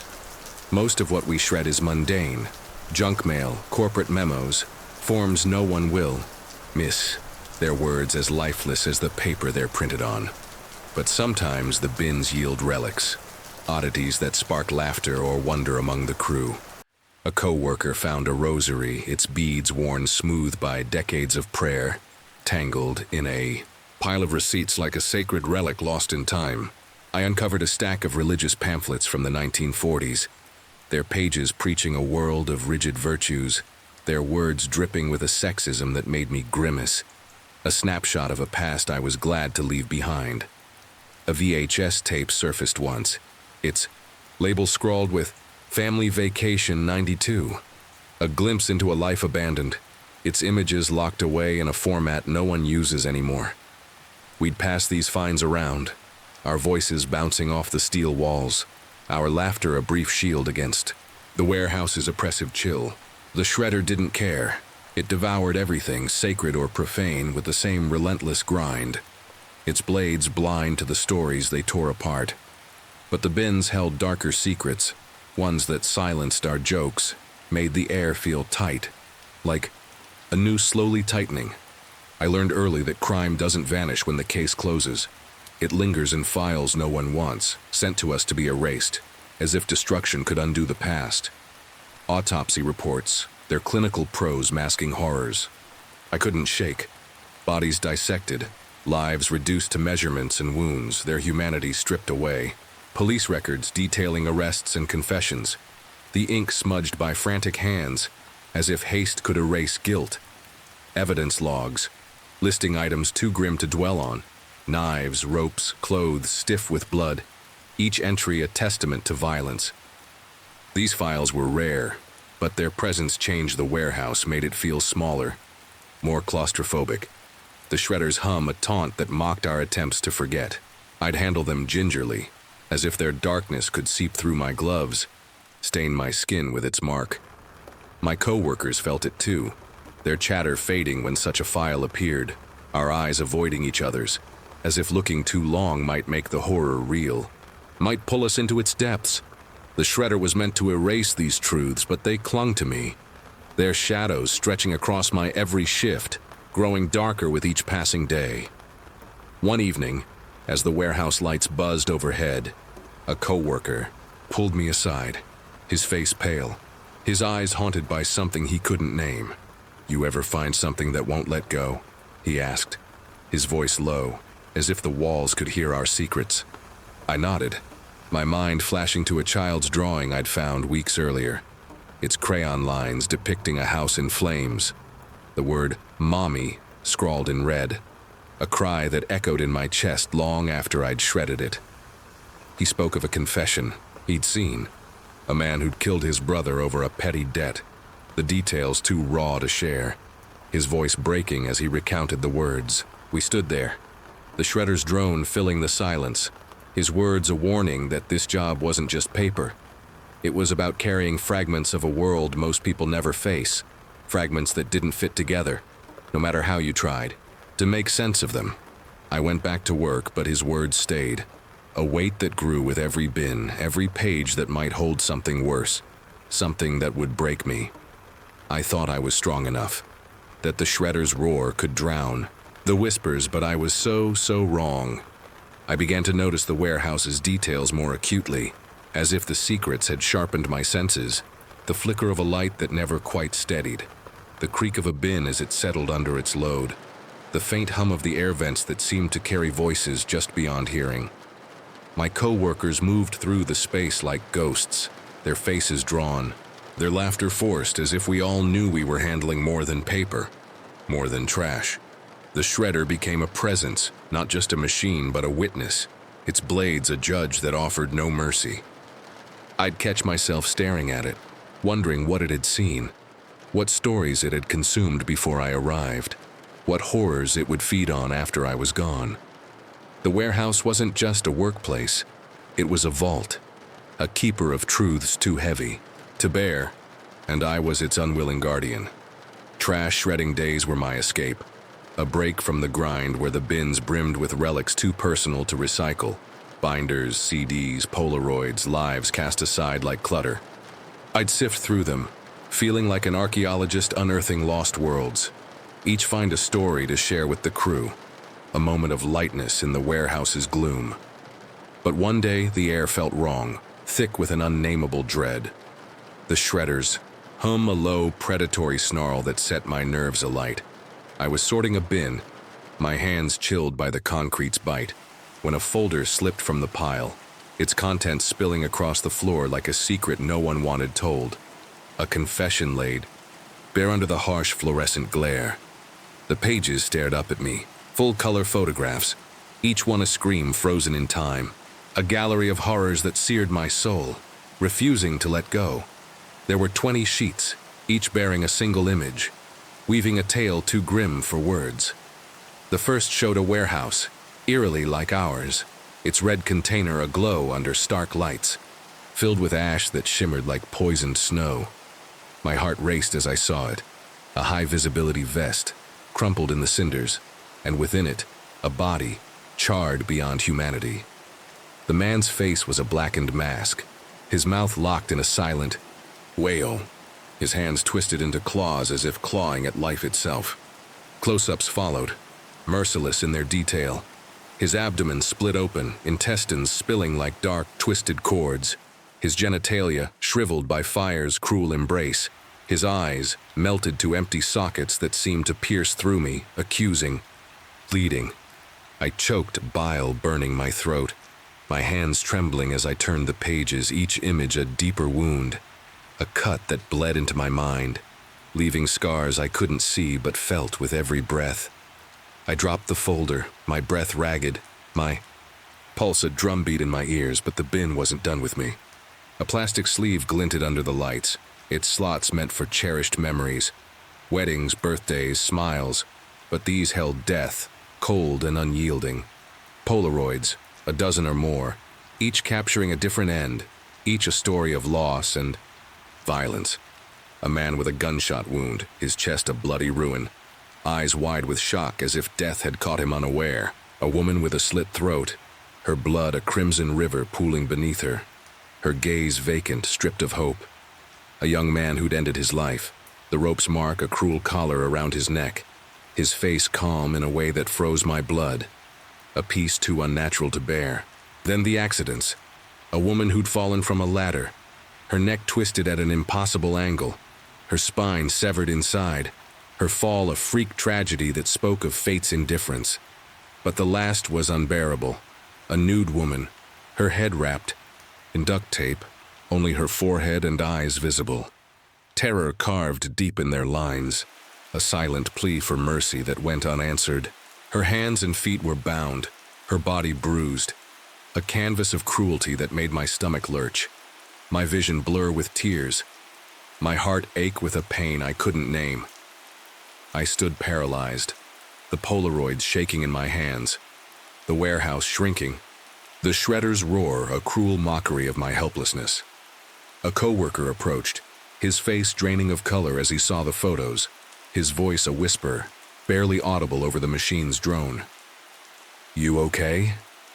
he asked, but his eyes flicked to the images and he stepped back as if their horror could burn him, could pull him into the same abyss I was falling through. I couldn't speak, couldn't move. The images seared into my vision. Their details, replaying like a film I couldn't pause, a nightmare I couldn't wake from. The man in the incinerator, his screams silent but deafening, his pain a fire that burned within me. The woman with the duct tape, her eyes pleading, her terror a mirror. To my own, her story a wound I couldn't close. I shoved the photos into the shredder, watching them vanish in a flurry of fragments. But their ghosts lingered, their stories unfinished, their truths too heavy to erase, too real to ever forget. The machine devoured them, but it couldn't devour the fear, the horror that now lived in me, a shadow I could never shred. I left the warehouse that day, the Polaroid's images burned into my mind, their colors bleeding into every corner of my vision, a stain I couldn't scrub away, no matter how hard I tried. The drive home was a blur, the road stretching like an endless reel of film, each mile replaying the man's charred face, the woman's bound eyes, the blood-soaked Polaroids that seemed to pulse with a life of their own. I locked my apartment. Daikur, the sound sharpened the silence, but no lock could keep those shadows out. They followed me, slinking through my dreams, their whispers louder than the city's hum, a chorus of pain I couldn't silence, a requiem for lives I'd never. No! Sleep became a battlefield, fractured by visions of ash and duct tape, of hands reaching from shredded paper, their fingers brushing my soul, pleading for release I couldn't grant. I tried to speak of it, to let the words spill like the folders, pages to free myself from their grip, but they stuck in my throat, too heavy, too raw, too jagged to form. My friends listened, their faces tight with unease, but they couldn't grasp the weight, couldn't see the man's melted eyes, couldn't feel the Polaroid's terror searing their skin. "That's messed up," they'd say, their voices distant, their eyes sliding away as if my words were a contagion they feared catching. My co-workers kept silent, our shared horror a pact we didn't name, as if speaking it would give it form, make it real beyond the warehouse's cold walls. But it was real, its grip tightening with each shift, each bin, each page that might hold another nightmare, another truth too dark to bear, too vivid to escape. The shredder was supposed to erase the past, but it only buried it, leaving me to carry its ghosts, their weight a chain I couldn't break. I still work there, though every shift feels like a descent into a mausoleum, the warehouse a tomb of secrets I can't unlearn, can't unfeel. I sort, stack, shred, but the routine no longer soothes, no longer shields. Each bin is a gamble, a chance to uncover another horror, another fragment of a world I wish I'd never seen. I see the man in the incinerator when I close my eyes, his scream silent but endless, his pain a fire that burns within me. I see the woman with the duct tape, her terror a mirror to my own, her story unfinished, her agony mine to carry. I wonder who they were, what lives they led before they became photographs, before they became my burden, their faces haunting my quiet moments, their pain a shadow that follows me home. This job has peeled back the world's skin, revealing its underbelly, a place where evil leaves fingerprints on paper, where the ordinary cloaks the monstrous. I can't share this with many. They wouldn't believe, or worse, they wouldn't care. Their lives untouched by the shadows I carry. But I tell you now, not for pity, but for warning, a plea to see the truths hidden in the things we discard. The secrets we shred don't vanish. They linger, in the air, in the mind, in the dark, waiting to be found. I live with them, their shadows, my companions, their stories my curse, a weight I'll carry until my own pages are fed to the shredder's jaws. Look at the world around you, the papers you cast aside, the secrets you bury, because some truths refuse to be erased, and they'll find you no matter how hard you try to forget. The air in the hotel carried a hum, like a secret it wasn't ready to tell. And I, a 7-year-old with no sense of danger, ran through its veins like it was my playground. It was the summer of 1978, and my world had just shifted from the snowy quiet of Canada to the humid pulse of Kuala Lumpur, Malaysia. My parents, chasing a new job, had uprooted us, and we landed in the Hilton Hotel, a towering maze of luxury that felt like a castle to my child's eyes. We were there temporarily, sharing the space with other expat families, waiting for our company-provided home to be ready. To me, it was an adventure, a grand camping trip in a palace of glass and marble. Have you ever been somewhere so grand? It made you feel invincible? That's how I felt racing through the lobby, my sneakers squeaking on polished floors, oblivious to the shadows that lurked in the corners. The Hilton was a world unto itself, its walls lined with gilded mirrors, its chandeliers dripping light like liquid gold. The air smelled of jasmine and polished wood, a scent that clung to my clothes. Other kids, expat children like me, filled the days with laughter. We turned the hotel into our kingdom, playing hide and seek across its endless corridors. The elevators, with their gleaming brass buttons, were our magic portals, whisking us to floors we barely understood. The stairwells, cool and echoing, were secret passages for the boldest of us. The hotel felt safe, a fortress where nothing bad could touch us. My parents, busy with their new life, trusted the hotel's grandeur to keep me secure. I was a second grader, fearless, with a heart full of wonder and no concept of evil. But that summer on the 30th floor, I learned that danger doesn't need an invitation. Hide and seek was our obsession. We'd scatter like leaves, each kid hunting for the perfect hiding spot. I loved the thrill of being it, counting to 50 with my eyes squeezed shut, then chasing the giggles that echoed through the halls. That day the game was in full swing, the lobby alive with our shouts. I decided to be clever, to find a spot no one would check. The higher you go, the safer you are, I thought, my child's logic untainted by fear. I slipped into an elevator, its doors hissing shut, and pressed the button for the 30th floor, the highest I'd ever dared. The ride was smooth, the numbers lighting up like stars, and my heart raced with the thrill of the unknown. When the Shihabi doors opened, the air felt different, cooler, quieter, as if the hotel was holding its breath. The 30th floor was a world apart, its silence heavy, its lights dimmer. I stepped out, my sneakers silent on the thick carpet. The hallway stretched endlessly, its walls papered in soft gold, its doors identical and closed. I rounded a corner, planning to duck behind a potted plant when I froze. Two figures stood there, a man and a woman, their presence like a crack in the world. They were in their late 30s, dressed neatly, him in a pressed shirt, her in a flowing skirt, looking like any guest I'd seen in the lobby. But something was wrong. Their faces were too still, their eyes too sharp. The man reached for my arm, his fingers brushing my sleeve. I yanked back, my heart thudding, and backed away until 10 feet separated us. Time slowed, the hallway narrowing to a tunnel. They didn't move, just watched me, their gazes pinning me like a butterfly to a board. I wanted to run, but the stairwell was behind them, and the elevator felt miles away. What do you do when you're trapped? Too small to fight, too scared to scream. The man smiled, a curve of lips that didn't reach his eyes. He pulled a chocolate bar from his pocket, its wrapper glinting, and held it out. "Come take it," his gesture said, but his body screamed something else. The woman mirrored his smile, her head tilting like a doll's. I hated chocolate with nuts, but that wasn't why I stayed rooted. Their stillness was unnatural, their postures coiled, ready to spring. They wanted me to come closer, and I knew, deep in my bones, that I couldn't. The hallway's silence pressed against my ears, broken only by the faint hum of the elevator far behind.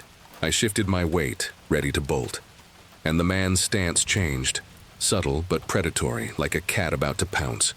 My breath caught, my legs trembling. I was seconds from screaming, from running blind, when the elevator dinged. The sound was salvation. A figure stepped out. Blurry, unimportant, just a guest, but it broke the spell. I spun, darting past them into the open doors, my heart a wild drum. The man and woman retreated, melting into the hallway's shadows, their footsteps fading, toward the stairwell or a room I'd never know. I pressed every button, the elevator lurching downward, its hum a lullaby to my panic. I was safe, but the 30th floor's whisper clung to me. I stumbled back to the lobby, my friends' laughter, jarring against the terror in my chest. I didn't tell them, didn't tell my parents, didn't tell anyone. Who would believe a kid's tale of a chocolate bar and a bad feeling? I buried it, pushing it to the back of my mind, where it stayed for decades. The game of hide and seek went on, but I never went above the 10th floor again. The Hilton, once my castle, became a maze of unseen threats. I see that hallway in my dreams, those smiles, that chocolate bar, its wrapper crinkling like a warning. As an adult, I understand what I escaped. Strangers with dark intent, perhaps predators hunting for a child too trusting, too alone. The ding of that elevator, the stranger who stepped out saved me. I don't know their face, but I owe them my life. The world is full of shadows, and I learned too young that even the grandest places hide them. In the summer of 2021, I was a self-checkout host at a sprawling retail store in a small college town, the kind of place where everyone knows your name but secrets still fester. My days were a blur of scanning barcodes, restocking bags, and dodging complaints from my customers who'd snarl, "I don't work here," as if I'd forced them to bag their own groceries. The store was my second home, its fluorescent lights humming like a lullaby, its aisles a maze I could navigate blind. I was 24, big, 6'3", 300 pounds, but soft-spoken, more comfortable with routine than confrontation. You know that life, don't you? When the grind feels safe until someone walks in and changes everything. The town was a mix of locals and students, drawn by the college and nearby prisons where many ended up working. Retail was the fallback, and we got all kinds. Tired moms, broke undergrads, drifters passing through. I'd seen my share of oddballs, but none like Terry. He started on a Monday, a new hire assigned to my shift, and I was tasked with showing him the ropes. Terry was average, medium height, wiry, his face hidden behind a black mask, his eyes sharp and unblinking. You've met someone like that, haven't you? Whose face you can't read, but whose gaze feels like a knife. He spoke softly, his voice muffled, asking the usual questions. You in school? Got a girlfriend? I answered politely, no to both, my mind on the candy racks I needed to restock. He nodded, his mask shifting slightly, and I thought I saw a smile, but it was gone too fast to be sure. The store was a beast, its aisles stretching like veins, pulsing with shoppers and the beep of scanners. I liked the chaos. It kept my mind busy, away from the monotony of small-town life. I'd grown up here, fishing in the river, biking through the woods that hugged the town like a dark embrace. My mom lived 3 doors down, her porch light, a beacon when I walked home after late shifts. You've had a place like that, haven't you? Where the familiar feels eternal until it doesn't? Terry fit in at first, learning fast, his hands quick on the registers. But something about him nagged at me. His questions, his stare, the way he'd linger when I spoke. I brushed it off, chalking it up to new guy nerves, but the unease grew, a seed taking root. A few days later, Terry was back on my side, his mask still in place, his eyes brighter, like he'd found something to latch onto. "Ever go hunting?" he asked, leaning against a scanner, his voice casual but probing. I laughed, shaking my head. Nah, guns aren't my thing. The town was surrounded by woods, dense and wild, where hunters tracked deer in fall. I'd never liked the idea. Blood. Cold mornings, the weight of a rifle. Terry tilted his head, his eyes narrowing. "I could take you sometime," he said, and I felt a chill, like a draft from an open door. You sense it too, don't you? When a question feels less like curiosity and more like a trap? I mumbled something vague, turning to help a customer, but his gaze stayed on me, heavy and unyielding. The days blurred, but Terry's questions didn't stop. They grew stranger, sharper, each one a pebble in my shoe. "How tall are you, 6'3"? He asked one afternoon, his pen tapping a clipboard, his mask hiding his mouth but not his intent. "Yeah, about that," I said, my stomach twisting. Another day he asked my weight, his voice light but his eyes fixed like he was measuring me. "Gotta be, what, 300 pounds? Big guy like you." I shrugged, uneasy, my mind flashing to high school, when kids teased my size but never pushed further. You've felt that scrutiny, haven't you? When someone sees you not as a person but as a thing to be sized up? I started avoiding him, sticking to the far end of the self-checkout. But he'd find me, his questions trailing like smoke. The woods came up again, his voice low, almost reverent. "You know the trails past Maple Street, deep in the forest?" I shook my head, my throat tight. I knew those woods, dark, tangled, a place where kids dared each other to wander but rarely did. Terry's eyes gleamed, his mask shifting as he spoke of pack tactics, how he and his buddies would box in the prey and finish it off. "You hear the shift, don't you? When words turn from idle talk to something sinister?" I tried to laugh it off, but my skin crawled, my mind painting images of deer, or worse, cornered, helpless. He watched me, waiting for a reaction, and I felt like a specimen under glass, my size no longer a shield but a target. It was a Friday, the store packed, when Terry pushed too far. He sidled up, his voice a whisper over the hum of scanners. "Come on, man, you'd love it. Just some good old boys shooting the breeze in the woods late at night. The real fun starts before dawn." He paused, his eyes locked on mine, and then they won't know what hit them. "You feel the ice in your veins, don't you? When you realize you're not just talking, you're being hunted?" His mask lifted, a smile stretching beneath it, cold and knowing. My face must have betrayed me. Shock, fear, disgust, because he froze, his eyes widening, and then he turned, walking away fast, his shoulders hunched. I stood there, my heart pounding, the store's noise fading to a dull roar. He meant me. He meant me. I told a coworker, my voice low, my hands shaking as I restocked bags. She frowned, saying Terry had asked about me, where I lived if I was alone. You know that dread, don't you? When the puzzle pieces snap together and the picture is horror. That was Terry's last day. He didn't show up again, his name erased from the schedule, his locker empty. I asked around, but no one knew where he'd gone or if he'd ever really belonged. The manager shrugged, saying new hires sometimes flake, but I saw worry in her eyes, a flicker of doubt. I walked home that night, my head on a swivel. The woods beyond the street a black void, their shadows whispering threats. Terry's gone, but he's not gone. I see his eyes in every stranger, his voice in every casual question. You carry that fear, don't you? The kind that lingers, shapeless but heavy. I avoid the woods, stick to lit streets, and keep my answers short with new faces. The store feels different now. Its aisles less like a maze and more like a trap, the fluorescent lights too harsh, revealing nothing. I wonder who Terry was.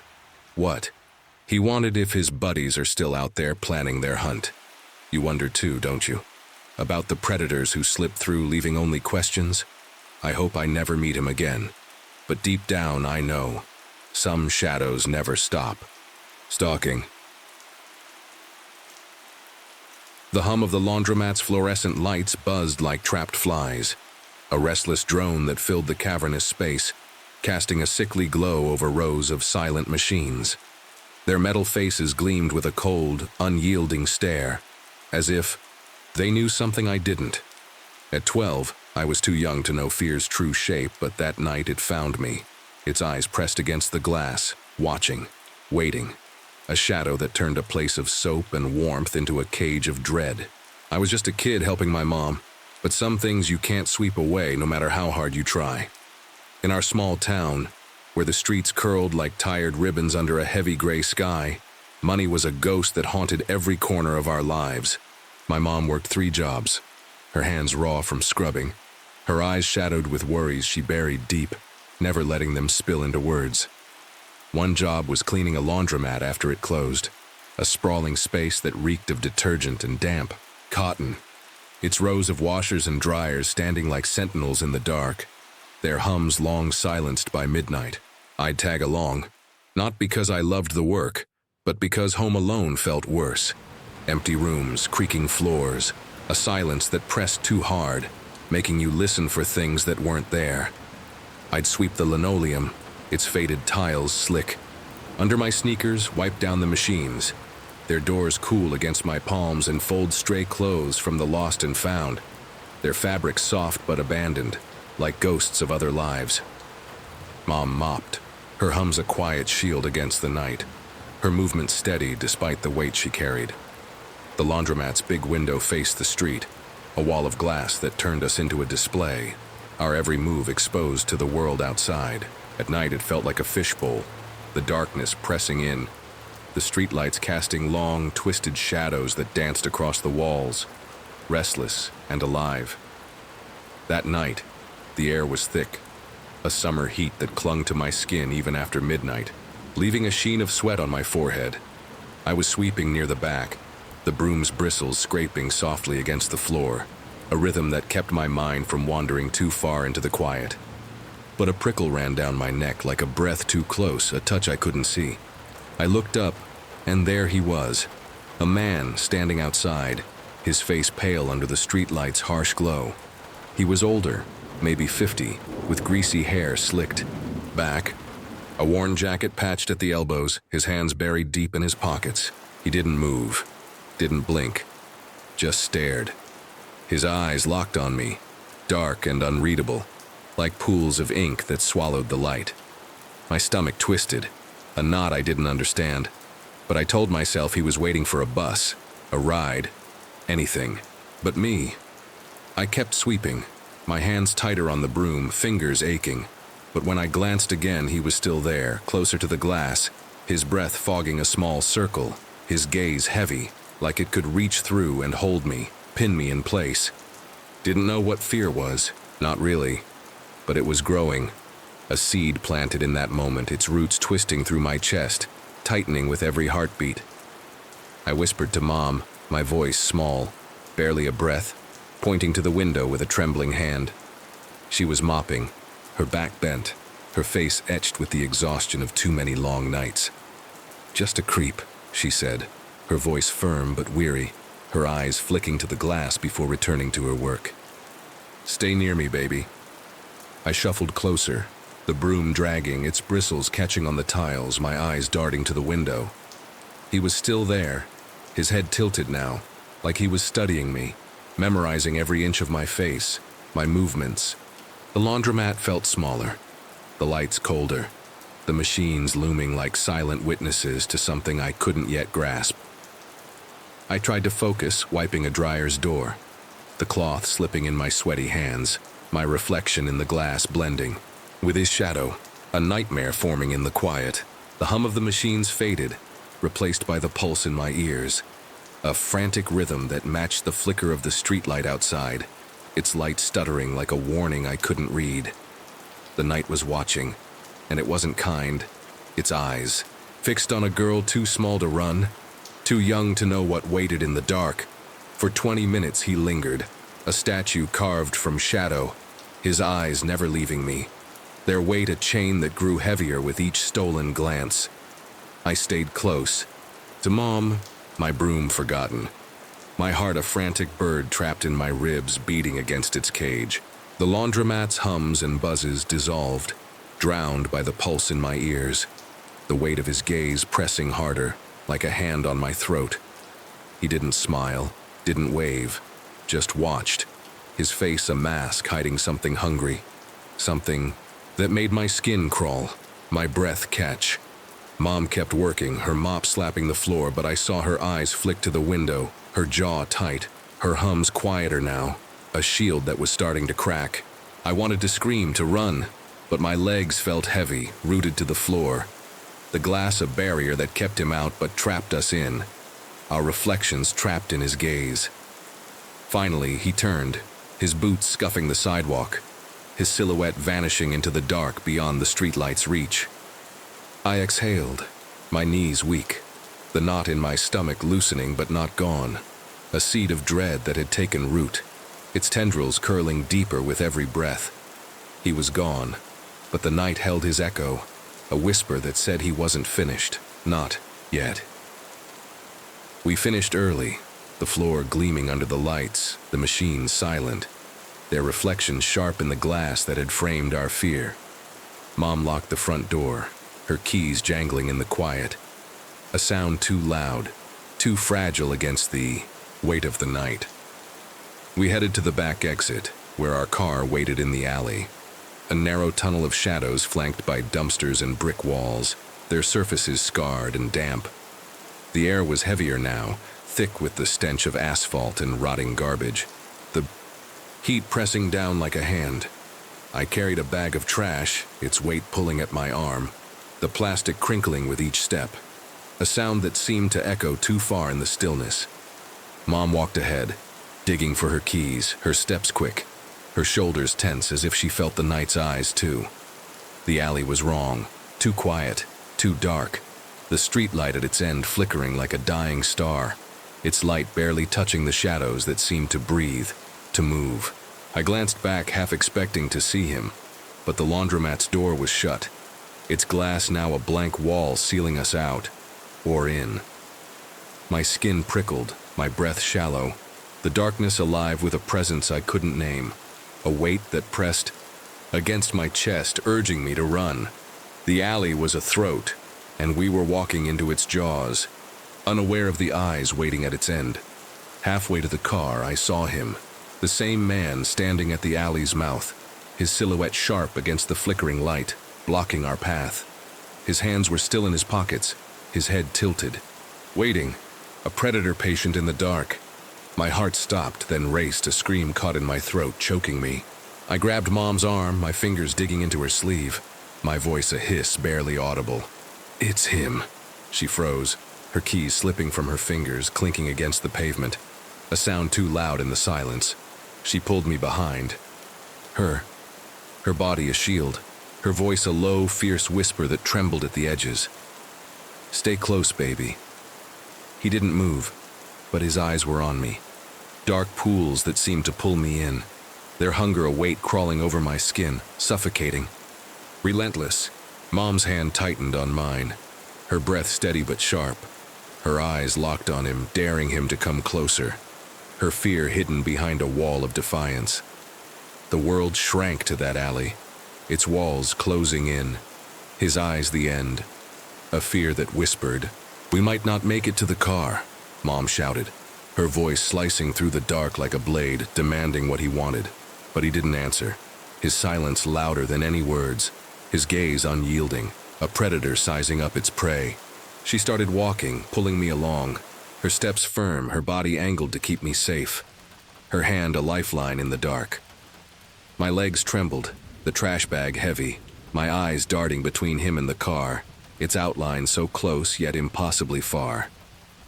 The alley's walls loomed, the dumpsters hulking like traps, their shadows twisting into shapes that whispered, "Run, run, run." He stepped forward, his boots scraping the pavement, a sound that echoed like a gunshot in my ears, and I thought my heart would burst. my breath a sob I couldn't release, my body frozen by the weight of his eyes. Time slowed, the alley a tunnel, his eyes the end, and I was too small, too fragile to fight what was coming. Mom's voice erupted, a primal scream that tore through the alley, raw and unyielding. "Back off!" she roared, her words a fortress, her body taut, ready to fight, to protect. "I'll call the cops, you hear me?" Her voice was thunder, shaking the air, and he flinched, his eyes flickering between us, his stance uncertain, caught off guard by her fury. My heart pounded, my hands clutching the trash bag, its plastic crinkling under my grip, a frail shield against the terror clawing at my chest. Mom pulled me closer, her arm a barrier, her steps quickening, the car's outline growing, clearer, its door a promise of safety just beyond our reach. His eyes stayed on me, their weight a chain dragging me down, but Mom's scream had shaken him.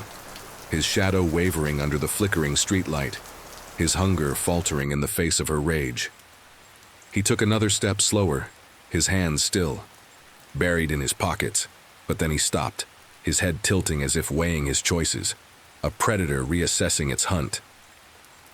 Mom didn't falter, her voice rising again, a warning laced with fire.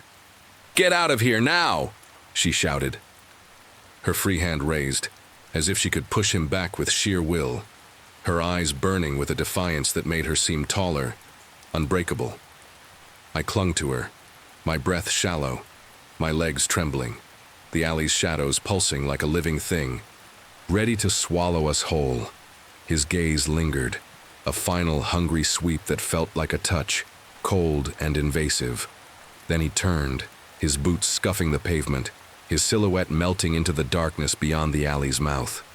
The air shifted, lighter but not free, the threat retreating but leaving its echo, a chill that clung to my skin.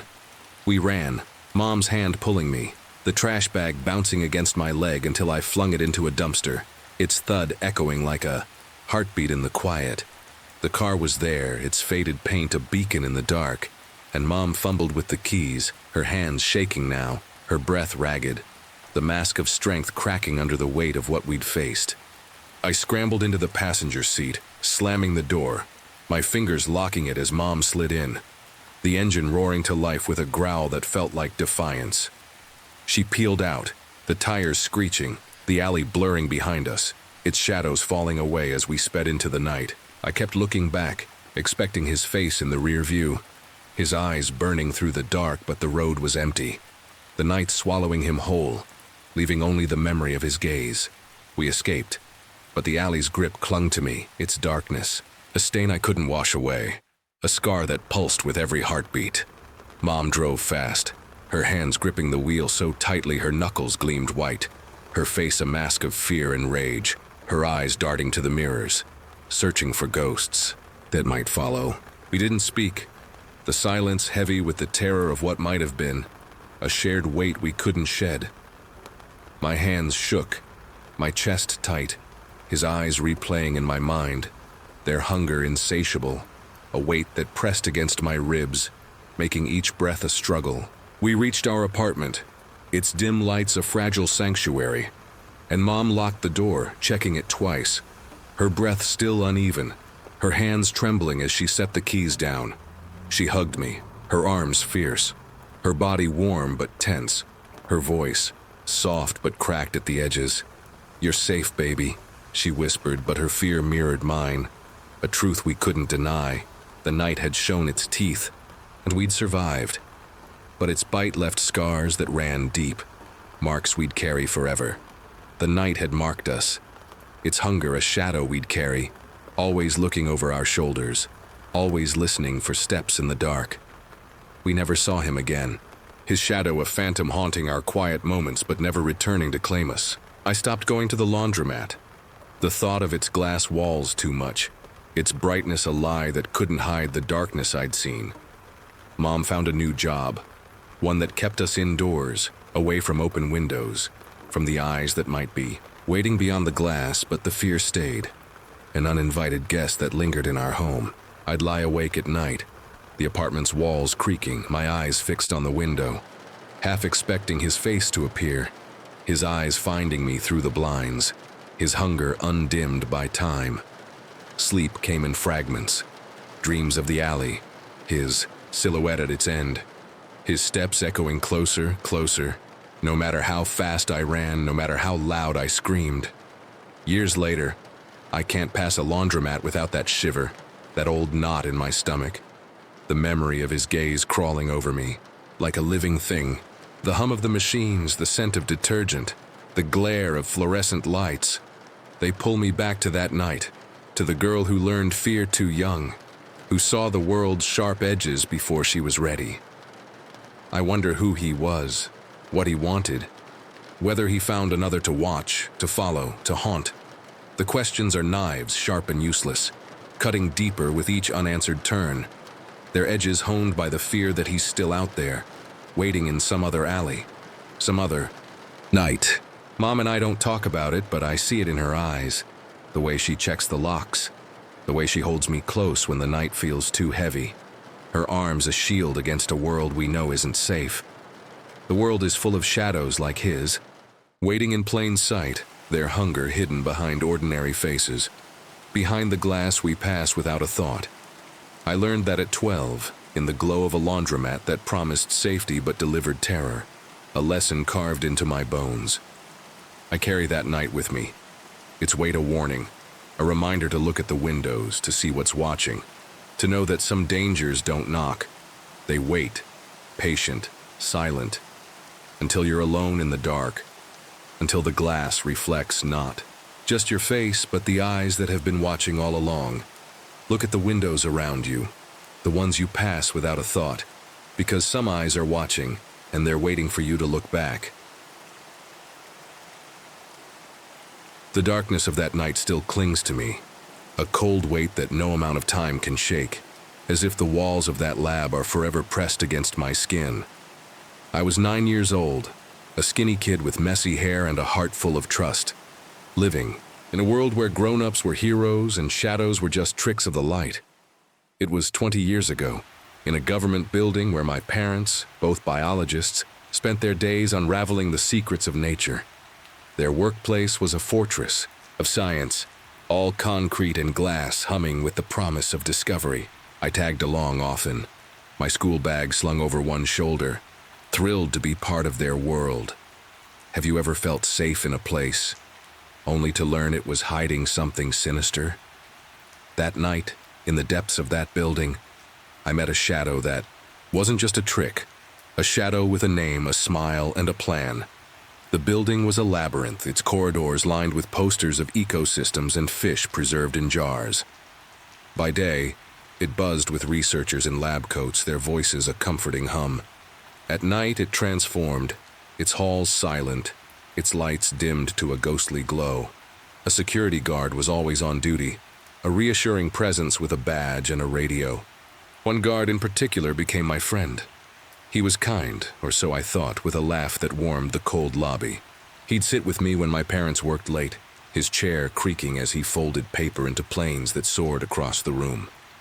He taught me how to angle the wings for a perfect glide, his hands steady, his eyes crinkling with amusement. I called him Mr. John, though I don't know if that was his real name. He'd tell stories of his army days, his voice low and warm while we watched TV or tossed planes. My parents trusted him, grateful for his company when their experiments kept them past bedtime.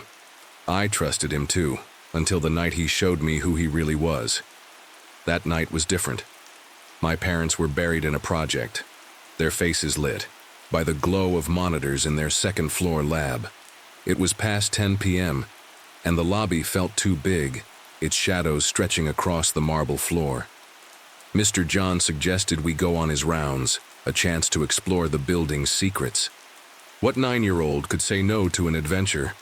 I followed him, my sneakers squeaking, his flashlight beam cutting through the dark.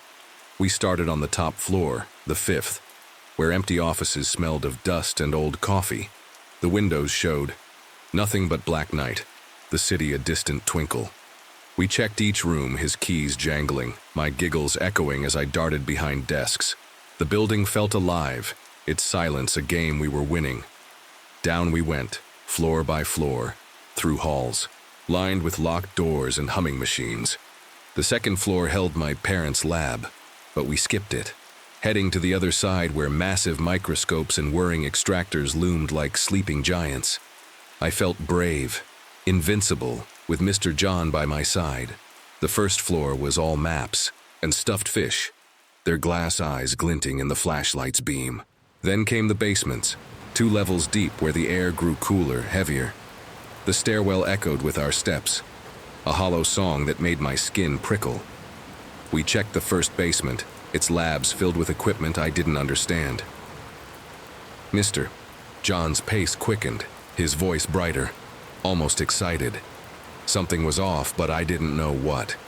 He led me to the second basement, a maze of narrow halls and locked rooms. We checked every corner, his flashlight sweeping like a predator's gaze. The air smelled of metal and damp, the silence pressing against my ears. At the end of the hall was a lab with 3 small offices, their doors dark. Mr. John strode to one, his movements sharp, and opened a printer, pulling out 2 sheets of paper. He folded them into planes, his fingers deft, and handed one to me. "Let's play," he said, his smile too wide, his eyes too bright. He stepped into the lab's main room and tossed his plane, its arc graceful in the fluorescent light. "That's yours," he said, pointing to where it landed. My heart leapt, the game pulling me forward. I ran to grab it, the paper cool against my fingers, and turned to throw it back. The lights went out. The room plunged into blackness, a void that swallowed my breath. I spun, my eyes straining, and saw Mr. John's silhouette in the doorway. He was leaving. The door swung shut, the lock clicking like a gunshot. I screamed, my voice raw, and rushed to the glass, pounding with tiny fists. "Open it, please!" His flashlight bobbed down the hall, flicking off lights as he went, until he vanished around a corner. I was alone, trapped in the dark. The lab was a tomb, its shadows alive with monsters my mind conjured. Every creak was a step, every flicker. Claw. I sank to the floor, curling against the wall, my sobs echoing in the void. Why did he do this? My plane lay crumpled nearby, its wings broken, a betrayal in paper form. Time stretched, hours or minutes I couldn't tell. The cold seeped into my bones, the darkness a weight on my chest. I imagined Mr. John returning, his smile gone, his hands reaching. What did he want? I clutched my knees, rocking, praying for my parents' voices. The lab was a monster, and I was its prey. My parents finished late, packing their notes in a haze of exhaustion. They reached the lobby expecting to find me with Mr. John, but I was gone. Their panic was a storm, their shouts shaking the guard. He shrugged, calm as death, saying I must have wandered off during rounds.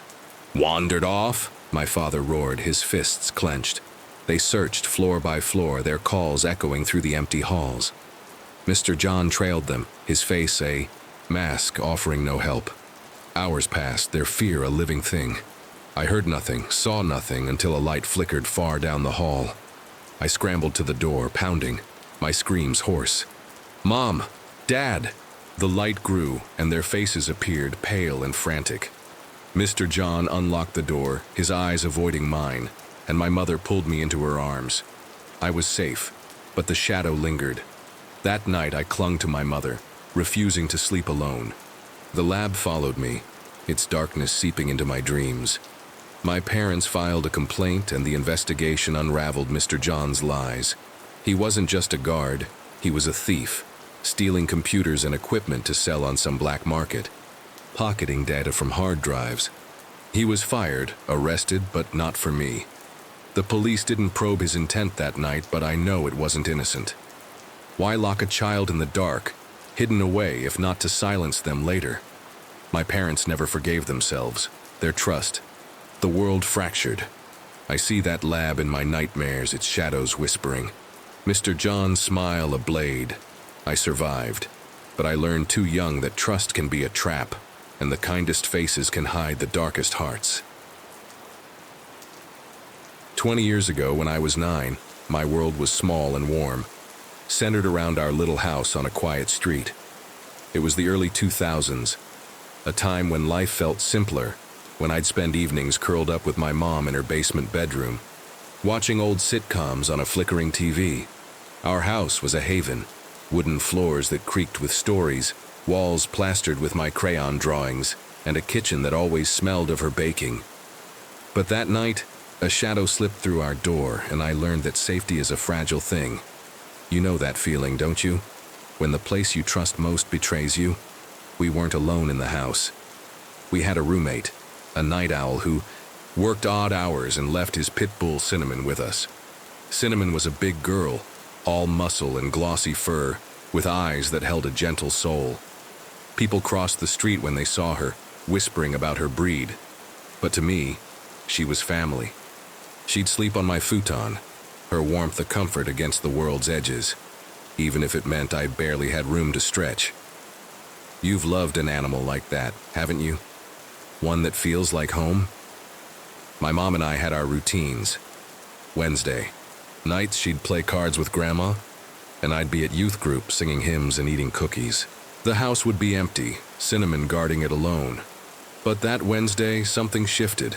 Maybe it was a whim, maybe fate, but we both stayed home, and that choice changed everything. Our house was cozy but quirky, with a staircase that split at a landing, one set leading to the kitchen, the other to my room. The front door faced the living room, its glass panel letting in streetlight that danced on the walls. That night, around 8:30, Mom and I were in her basement room, the TV droning. Cinnamon sprawled at our feet. I was tired, my eyelids heavy, and decided to head to bed. You've felt that pull, haven't you? When sleep calls and the world feels soft and safe. I called Cinnamon, her tags jingling as she followed, her paws thumping on the stairs. We reached the landing, and then everything broke. Cinnamon froze, her ears pricking, a low growl rumbling in her chest. Before I could react, she barked, a sharp, thunderous sound that jolted my heart, and bolted up the second staircase, her nails scrabbling on the wood. I looked up, my breath catching, and saw her charging through the kitchen, a blur of fur and fury. Then the front door burst open, slamming against the wall, the sound a gunshot in the quiet. You feel it too, don't you? That moment when the world splits into before and after. A man stood in the doorway, cloaked in black, hood up, gloves tight, his face a shadow under the streetlight. He froze for a split second, his eyes glinting, and then he ran, his boots pounding down the porch steps, vanishing onto the sidewalk. My heart hammered, my legs rooted to the landing. Cinnamon stood at the screen door, her barks echoing, her body taut with defiance. I snapped out of my daze, my hands trembling as I ran to the door, slamming it shut, my fingers fumbling with the deadbolt. The lock clicked, a frail barrier against the night, and I backed away, my eyes darting to the windows, expecting his face to appear. You've felt that terror, haven't you? When danger brushes past, leaving you shaking. I grabbed the phone, my voice shaking as I called Mom, the words tumbling out. Someone was in the house. He ran. Cinnamon scared him. She told me to lock my bedroom door and stay put, her voice tight with fear. I fled to my room, Cinnamon at my heels, and locked the door, the click a hollow promise. I sank onto my futon, pulling Cinnamon close, her warmth grounding me as my mind raced. What did he want? Why was he here? The house felt different now, its walls no longer a shield but a cage, every creak a threat. I pressed my ear to the door, listening for footsteps, for glass breaking, for anything. The night stretched, endless and cold, and I swore I heard rustling. Outside my window, leaves maybe, or him circling back. You've lain awake like that, haven't you, hearing ghosts in the dark? Cinnamon's steady breathing kept me sane, her eyes fixed on the door, my protector in a world turned hostile. Mom checked the house when she came up, her face pale, her flashlight sweeping corners. Nothing was missing, no windows broken, but the air felt violated, heavy with what could have been. We didn't sleep much, huddled together, Cinnamon between us, her presence a lifeline. You know that gratitude, don't you? For the ones who stand between you and the abyss. The police came the next day, but with no clear description, just a shadow in black. They had little to go on. They called it a botched burglary, a random act. But I wondered, why our house? Why that night, when we were supposed to be gone? The questions lingered, unanswered, a weight I carried into adulthood. That night changed me. I grew up fast. My child's trust in the world cracked like glass. I still love Cinnamon, who's old now but still gentle, her eyes holding the same loyalty. She saved me, not with teeth, but with her voice, her courage, her presence. You've seen that strength, haven't you? In those who protect without hesitation? I check locks obsessively, jump at shadows, and avoid empty houses at night. The memory of that door, that man, lives in me, a reminder that danger doesn't knock. I wonder who he was, what he wanted, if he's still out there watching other homes, waiting for another chance. You wonder too, don't you? About the shadows that slip away, leaving only fear. Cinnamon taught me to trust my instincts, to hold tight to those who guard us. I'll never forget her, or that night when a shadow tried to steal our peace.